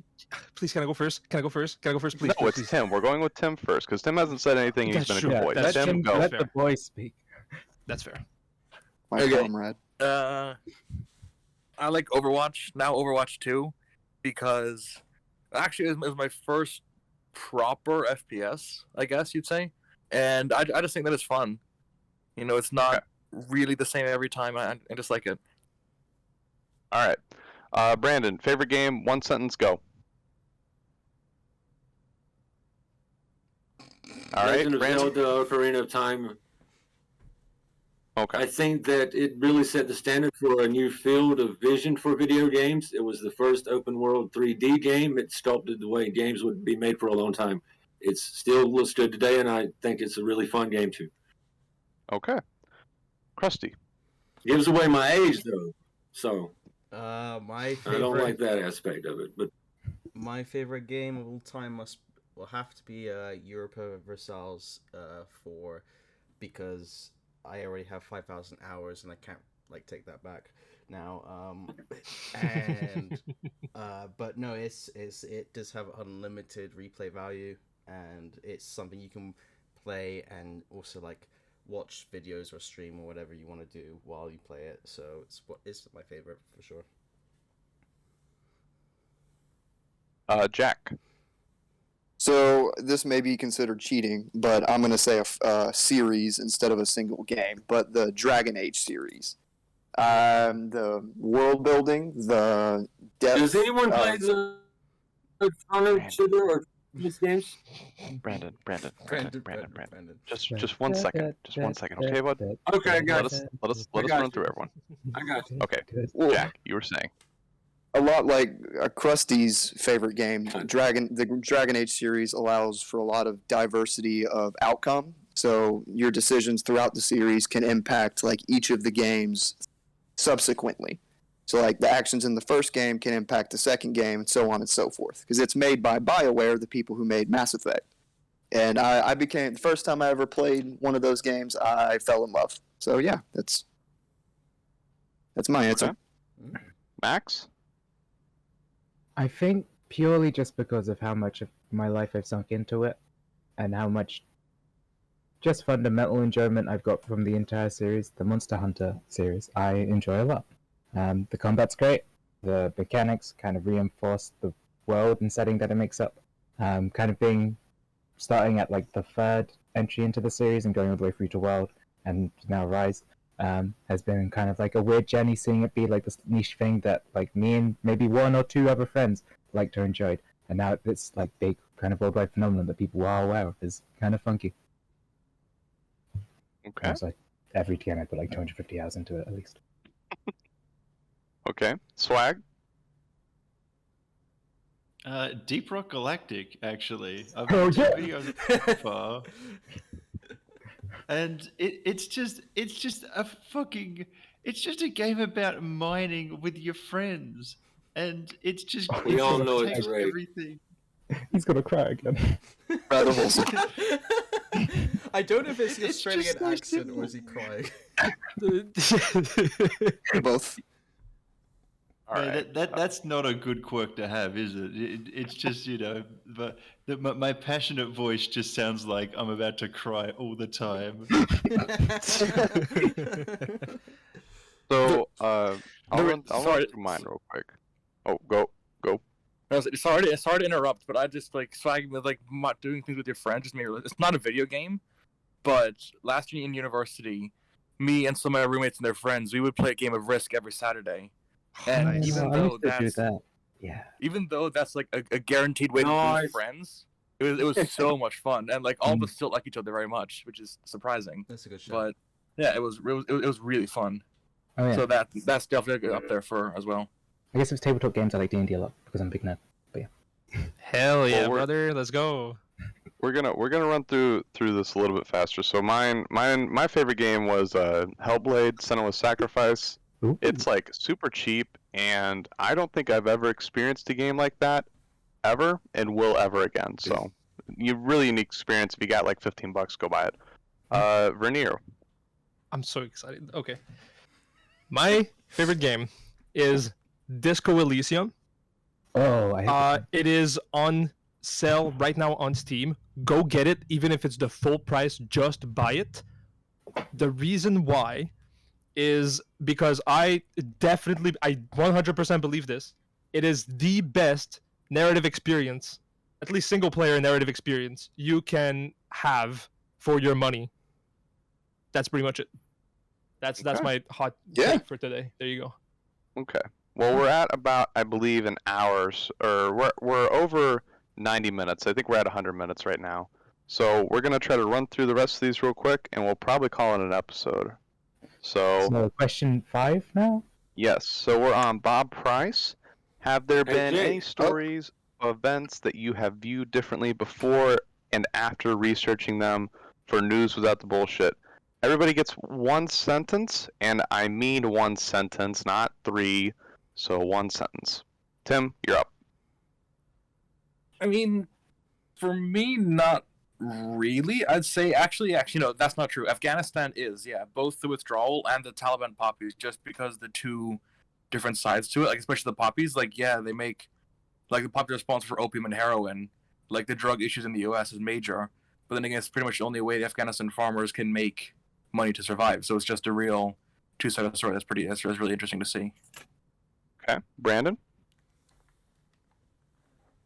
Yeah, the continuing story in Myanmar is too common to speak on, but humanitarian aid is look, the culture has been wiped out to the point it looks like the surface of the moon. This is ironic. I sent a donation to an aid group and I gave them all my Russian rubles. And what's ironic about that is the government or the military junta is buying modern military weapons from Russia that they're using on the now non-democratic protesters. They've turned into a revolutionary army. I've tried to get the story back in a couple of times. I think Cam is resisted a lot because like I said, it's a constant churn with very little answers. Like it's hard to know what is true because of the state media, the global star of Myanmar, and I wish more people would look at this story and write letters or sign petitions, as worthless as they are. Look at what is happening in Myanmar and let everyone know it's wrong. Krusty. King. I mean, I'm not gonna lie. Your AI theorem, Jake, really changed me as a human. No, I'm just kidding. I would probably say like I'm not gonna lie. Not a lot of stories have changed my necessarily my views, but I would say something that was definitely conflicting, and I had to like question my own beliefs was definitely the Israel versus Palestine video. That was definitely a hard one to do. But yeah, that was the one I was learning a lot more than I had known. Jack. So, along a similar vein with Brandon, I don't necessarily feel differently about this. I just feel more strongly. But, so I guess that's two sentences. Sorry, Jake.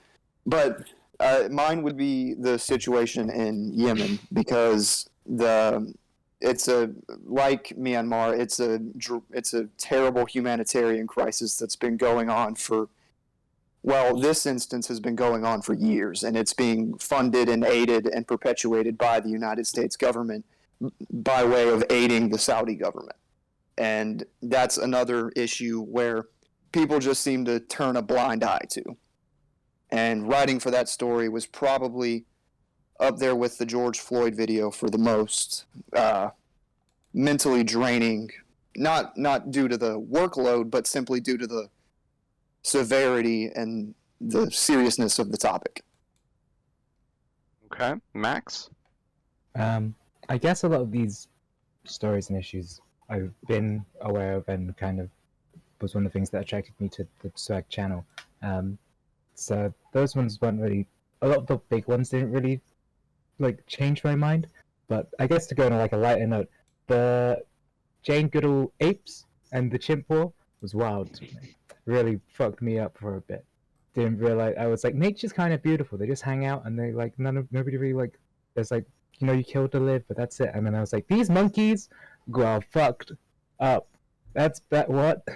So yeah, that was the one that really. Jane Goodall's nephew saw that video. Oh, nice. Swag. Probably this year the Ukraine story, because I got to speak to a Ukrainian refugee who landed in Australia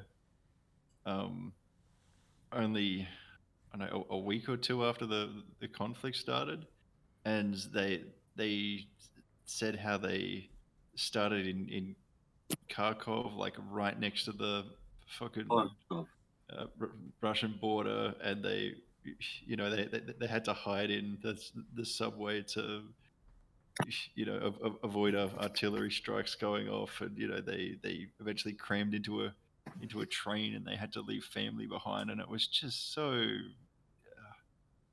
Like where do you see everything on the news? You see troop numbers, and you know where they're positioning, and you know what the international stances are. But yeah, that was kind of it it hit different, is what I think the youth say nowadays.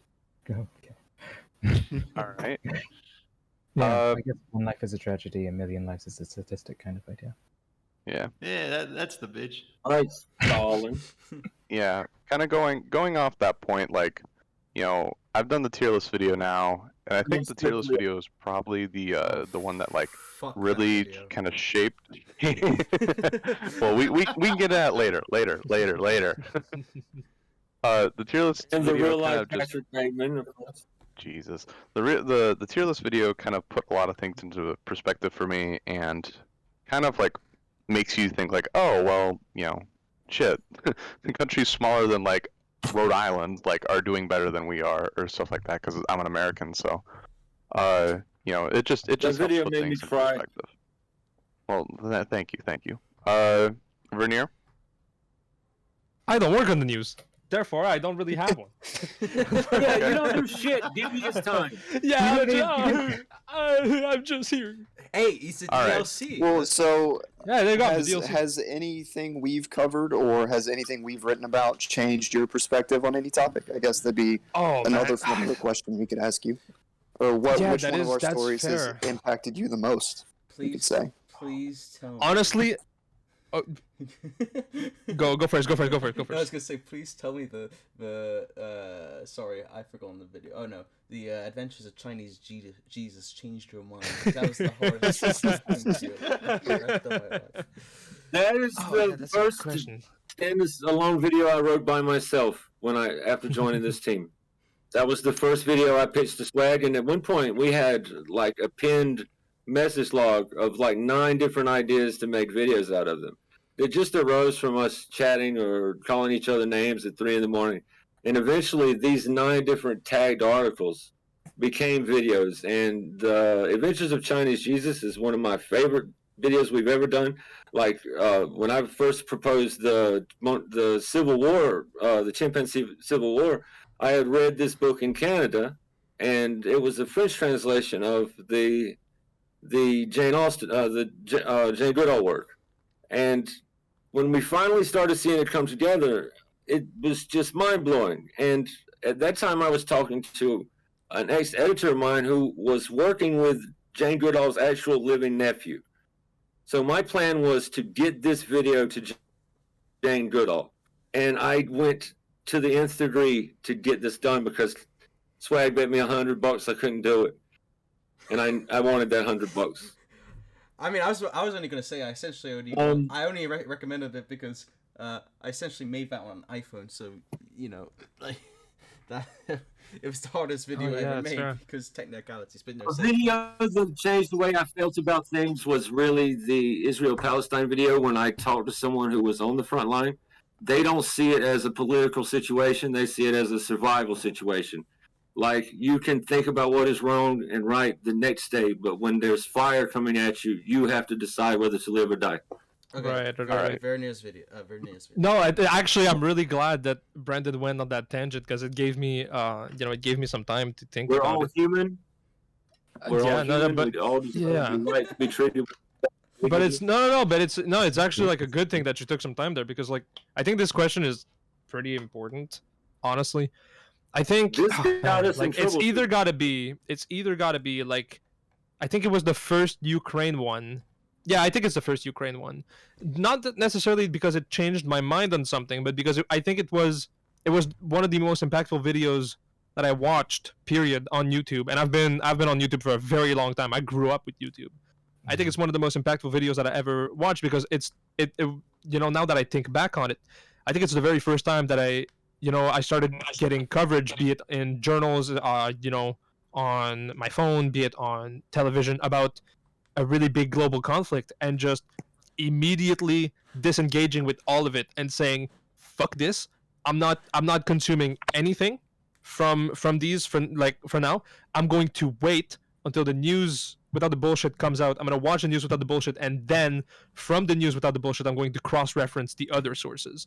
I think it's the very first, like, it's one of the very first times where I was like, okay, like, this is to me like a valid standard of journalism, and I need to be comparing other sources to this one. I think it's the like I mean this in the most genuine way possible. I don't, I'm not I don't want to be like, I don't want to seem like I'm dick writing or whatever. This is like the actual 100% truth. 100%. And I think sort of obligation yeah, like, I think, comes from that.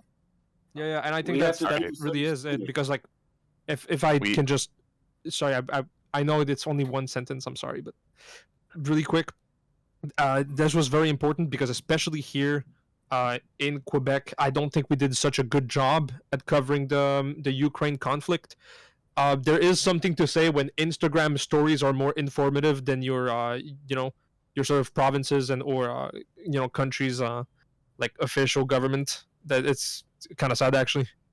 At least you're not American. So we're gonna here's what I'm gonna do. Since some of these questions kind of directed at all of us, I'm going to go down the line and ask people that haven't already answered some of these questions. And we're just gonna kind of go lightning round because we still have a lot to go through. So Fuggin Nellen, whatever the hell that username was. Do you guys have mental health days when dealing with such heavy topics? Tim, answer. I'm fortunate. Don't I ask the haven't- guy who talks to child soldiers. You, hey, Brandon, Brandon. you're gonna get muted. I swear. So I'm pretty fortunate. I haven't needed to yet, but it's been more not because of heavy topics. It's been more to keep a balance between that and university, because I still wrote even while I was doing exams and stuff like that for university. So that was quite a bit to keep track of. Okay. Next one comes from Ploder. That means I can hear Krusty the Sensei's method on editing like a true chaotic god of editing. I'll tackle this one real quick. Krusty was going goddamn insane the last month. There was, I think how long were you in there, Jack, with him on that stream of his? It was I'd say a probably good 13 hours, to be fair, because it was like the morning for you, and then you were going to bed like playing Elden Ring. Like, yeah, it was the better part of an entire day. But I don't like your phrasing, Jake. I detest that notion. Krusty ascended. I don't care what you say. He got to a point where it was turning hysterical, and all I'll say is that if that's the way that we have to go about editing things from now on, I'm going to need a lot more Tylenol. Hey man, I talked to God, and he sent me back. So that's yeah, all he I'm said into the face. He Of, said- he said into the face Oh of the shit, universe. Krusty the White. Yeah, and the universe. Krusty blinks Our back next harder. question comes from Uzar Nam. Man, you all need to work on your usernames. How does your team integrate comedy into the script so well? I'm starting to write articles and they always come out really dry. Swag, you wanna take a stab? Oh, fucking insane. I don't fucking know. I mean, I did a bit of stand up in high school, but I mean, I feel like that doesn't translate all that well anyway. I don't know, man. I just started making Overwatch content, and I guess He's gonna cry again. It is. It's not a bad question, but it is a kind of difficult question to answer because it's. I mean, it's like basically asking, "How are you funny?" You know. Yeah, like tell a joke, funny man. Insert soy jack, and then you there you go. How make funny? It's like I don't know, man. All right. Our And next you have question to comes. write on a hard mode. You have to write on All hard right. mode because you don't have inflection or tone to make the joke. You know, it's difficult. Next question comes from It's Joey G. What does the team feel about the 1.19.1 Minecraft update that will add a chat reporting system and the ability to be banned from all multiplayer? Let's go to whose side? Who was it? That's me. All right, you go. Answer. Bro, don't get me fucking started. Don't get me started. Listen. One sentence, and mean it. One sentence. One sentence. Okay. Yes. Give me the. If we are going to edit this, give me the the Jeopardy team. Okay. Well, I think about this. I wanna actually be very concise in this. Yeah, there you go. Okay. I know. I have it. A valiant effort, but I don't think that Microsoft is going to be fixing the inherent problems of reporting systems in video games. All right.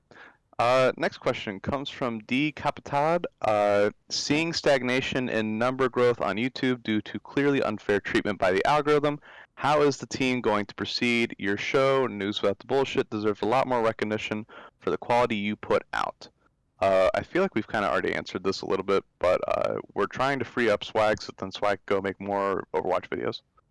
Didn't you see the tweet with the Pingu and the 2,000 extra subs? Hey, That was good. That was good. Shout out. All right. Follow Krusty. 57 Banana Man, do you sometimes get scared that you'll become biased due to the lack of outside ratings / criticisms? I don't really count YouTube / Twitter comments as valid criticism. Jack, go. That's actually a really good question. I have to answer it in one sentence. Yes. Jesus Christ. Okay. There you go. That was it.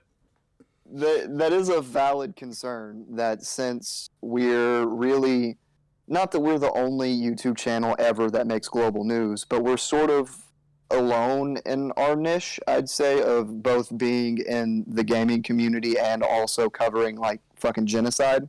Wait. So I'd say a way Niche? Yes. Hmm? Niche. Jesus. Niche. We're not niche. Niche. I'm gonna lose it. Sorry. There was Sorry, something I would like to- I should have Oh, done y'all are being grammar Nazis. No. But Speaking of so, hey man, I'm country. Y'all gonna have to leave me the hell alone. But so I'd say a way we keep ourselves. That's my heritage, man. But I'd say a way we keep ourselves honest is by checking each other. You know, like I'd like to think that we're pretty good about like going each other's work and making sure that, well, bias is one thing, but making sure that at the very least, like everything we put is factually correct and backed up by empirical data. You know. Okay. Next question is from Carson. Either due to the day and the month or quantity of news already there, when do you make the call when something will not make it into the news or how shortened it will be? Who makes that call also? Swag? Well, we try and leave it as late as we can, but a lot of that comes down to how important we think it is. Like, obviously, Ukraine getting invaded, that was pretty important, and we kind of went on, full overdrive to get something out that month. But if it's not important, we're like, fuck it, we'll just wait this out, and if it's still relevant by next month, we'll throw that in there. But yeah, usually we like to get everything in a week out from the end of the month. Okay.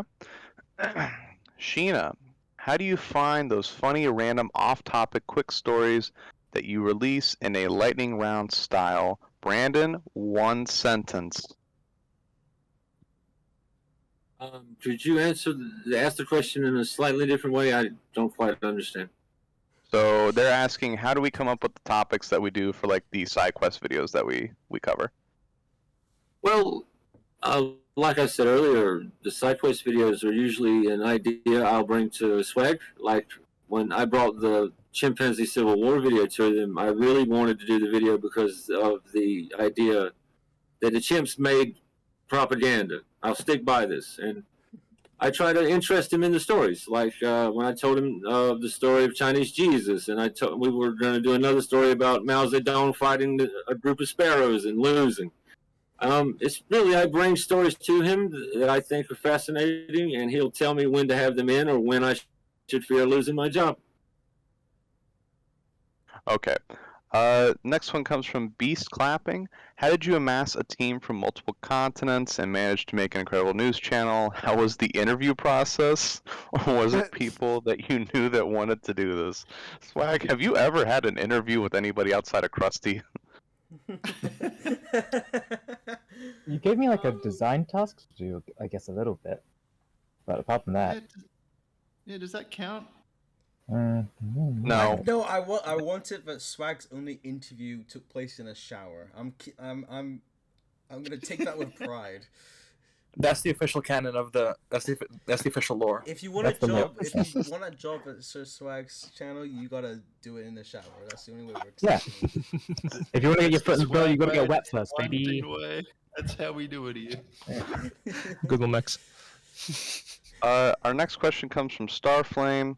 I really like the delivery and vibe of the earlier gaming news videos. It was bite-sized, as a monthly vid is just too much info at once.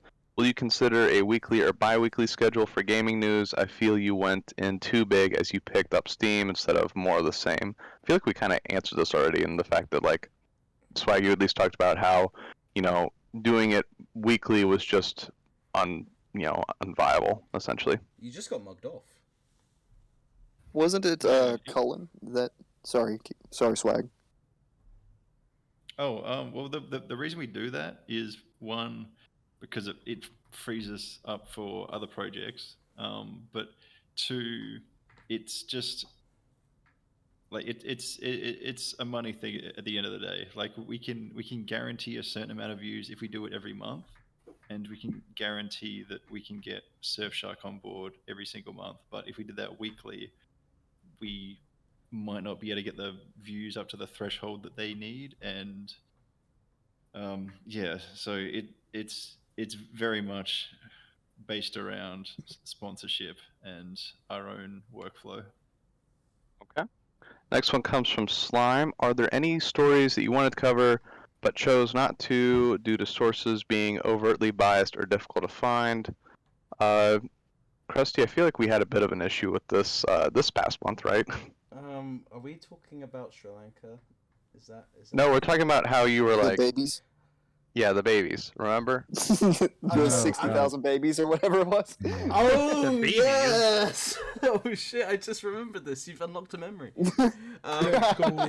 So, you repressed this. Oh. so I'm glad that Swag never picked me up on this, because I would have been shitting myself if he did. But there was a line that we had in the, I don't know, did it make it in the real news? I don't know. Anyway, the whole I don't think so. It got like redone, like reworded to be factually like provable. Yeah. Because I think the original claim was there was a source, but it got lost somewhere. Couldn't find it again. So the line was that basically because of the Roe versus Wade, that 60,000 more children were going to be born a year, but it kind of came out of nowhere. So it's like, it was like, okay, thanks to abortions being banned in lots of states now, 60,000 children are now going to be born. I was like, well, I okay, yes, I guess, but I don't know where this, like, how is this, like, I didn't know what to do with this information. There was no, like, I couldn't find I literally could not find a source that was either, I mean, that was one of the issues, but there was like other cases with that story, the Roe versus Wade, where either the main people trying to, it wasn't Roe versus Wade, it was the other one, the one based on religion at school. Is that Carson v. Macon? No. Yeah, it was Carson v. Macon, where every single source was an opinion piece from a news organization. And I can't use opinion pieces when I'm looking for news sources for my for the videos, because opinion pieces are opinion pieces. So I was like, okay, we're gonna go through all these different court cases, but they're all based on like all the headlines are based on opinion. There was an NBC basically saying like why Carson versus whatever is great for America, and I was kind of going, what? This isn't a headline, like because it will say on the bottom of a headline. And this is for anyone who's wants to know this in the future when reading articles, it will say at the bottom of the headline, an opinion piece by blah blah blah. So if it says that, I wouldn't recommending using that as a source because it's at the end of the day an opinion piece, not an article. But yeah, that was a nightmare for last month's news, 100%. All right. Next one comes to us from Travis. Are there any stories that you wanted to cover but you couldn't because they were too disturbing or graphic to show? Swag, I feel like you're going to be the one that knows this. As a policy, we don't cover shootings, because one, they happen way more often than you might think. They happen all the fucking time. And two, covering shootings, there's kind of like an ethical debate in this line of work of whether if you cover it, will that kind of inspire more shooters to go out and go, oh well, they're getting all this attention and media coverage for it, and their whole life is being dissected piece by piece, and they could leave their own little mark on history, I guess. So as a policy, we just don't cover shootings. I was gonna say, for people who live in the US, you don't know about outside the US, but we do not post or like release names of shooters in especially the UK, because the idea would be that if you put them on the news and their names on headlines and stuff, it almost like makes them like a martyr of sorts to people who have mental health issues. So we don't, even like terrorist attacks, we do not put, we firstly don't put the names out. For one, we don't want to like make them infamous, but two, we also don't want like people claiming responsibility for something they can just say, oh yeah, that was part of our idea or our group or whatever. So yeah, it's a big thing. Okay. Next question comes from Sorry If I Tweet at You. What are the hardest and easiest parts of researching events? What sources stand out as the most credible most often? We'll go to Tim for this one.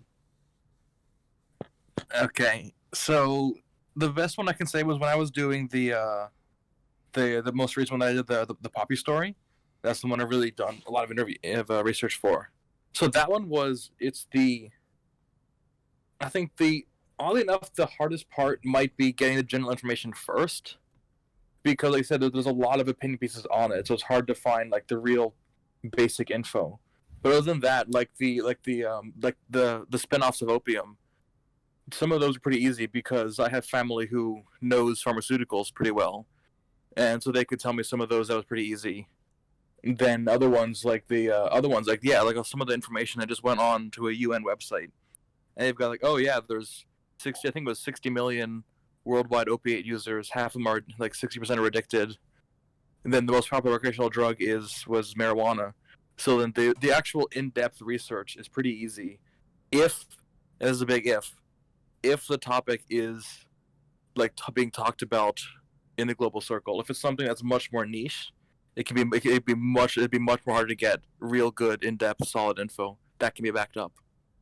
So unfortunately, I'm not really the best person to ask for that question because I haven't done very much. Okay, well that's fine. We still got more to go. We got plenty to go. It's the finish. A lot of your old content and what got me into your channel was Overwatch news. Will you be covering Overwatch 2 news as well, Swag? I watched 2 news, maybe not. I think going forward, any Overwatch 2 content will be if I have something specific I wanna talk about, or it's very much more of a passion project in terms of Overwatch than it was before. Where like it used to be, that was the whole channel, and that was kind of the whole job. But now it's very much wait till there's something to be said, and that can be my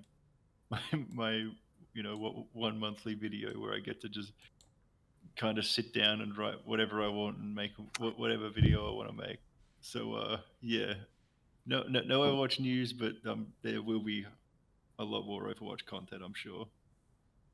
Okay. There's quite a few questions like this, but Probert said, did you ever think you'd end up doing this when you started your channel, especially to the extent that you do? Swag. I just wanted to play video games, to be honest. I was gonna say he's gonna cry.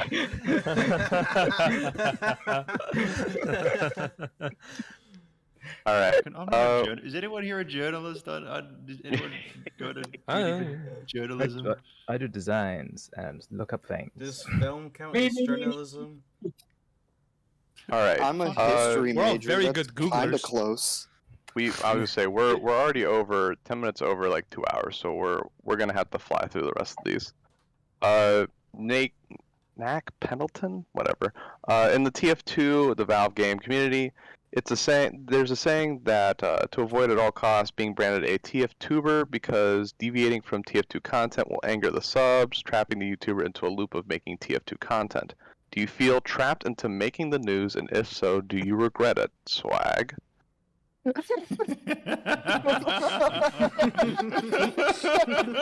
Yeah, I remember seeing this on Twitter and being like, this is odd and a bit spicy. Oh, spicy for sure. Swag, you got the an next question, I Yeah. think. Next question. Just say Okay. it.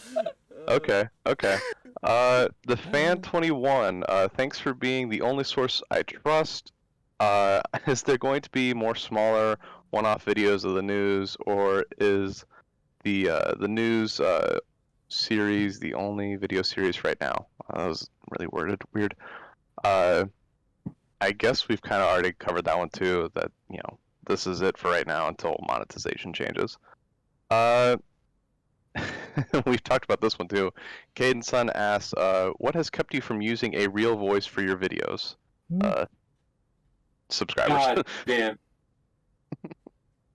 I'm just trying to run through real quick to see if there's anything else. Liquid Divium Addict says, how much time do you spend playing Titanfall 2 these days? Zero time, and that's something that's difficult to admit, but yeah, ever since hackers kind of took over the Titanfall scene, I have not touched Titanfall whatsoever. Like if I gotta be in the Titanfall universe, it's all Apex nowadays. As painful as that might be. You know what's sad is that I tried to play Apex the other day. I actually installed it because I was like, you know what, I'm gonna try and play it, but you need to have 2 players to play like the actual battle royale, and I don't have any friends who play it, so. You don't have solos anymore? Lonely. I can't. It won't let me join in solo, so I'm like, okay, I can't play the game, I guess. Well, Is everyone doing okay? Can I just say that? It seems like everyone's got a little bit sad. Unless everybody wants to play Apex, me, that'll be fun. Yeah, all right, let's go. Let's go queue up, man. play I never played Tag. that game before, but let's do it. I think this is a good point to round it off at. You know, we've answered the majority of the questions that aren't asking us other things that I don't want to talk about right now. There's some Is the asking ocean a us- soup? Yeah, we might come back to those questions. What? Huh? Let me tell the terrorist story. Let me No. tell it. No, we're already over 2 hours. We're fine. Oh yeah, this is. We'll do a this is different big. one. We'll do a different one for you, bro. Keep it for the next one, man. Yes, Easy. sir. So I'll kind of close it out, and maybe Swag will probably say some other stuff too. But thanks for joining us on this 2-hour long plus journey. You might get it down. Jigs. Yeah, we'll 2 hour probably long. edit it down. Hopefully, Krusty might work some magic. But thanks for tuning in. Swag, do you have anything you'd like to close us out with? Have a good one, cunt. What a sad boy! This sounds like have a good one, cunts. I know I won't. Exactly. After this, I'm going to be yeah. drinking a whole bottle of beer. 10 whole crates. Or 40 out for the homie.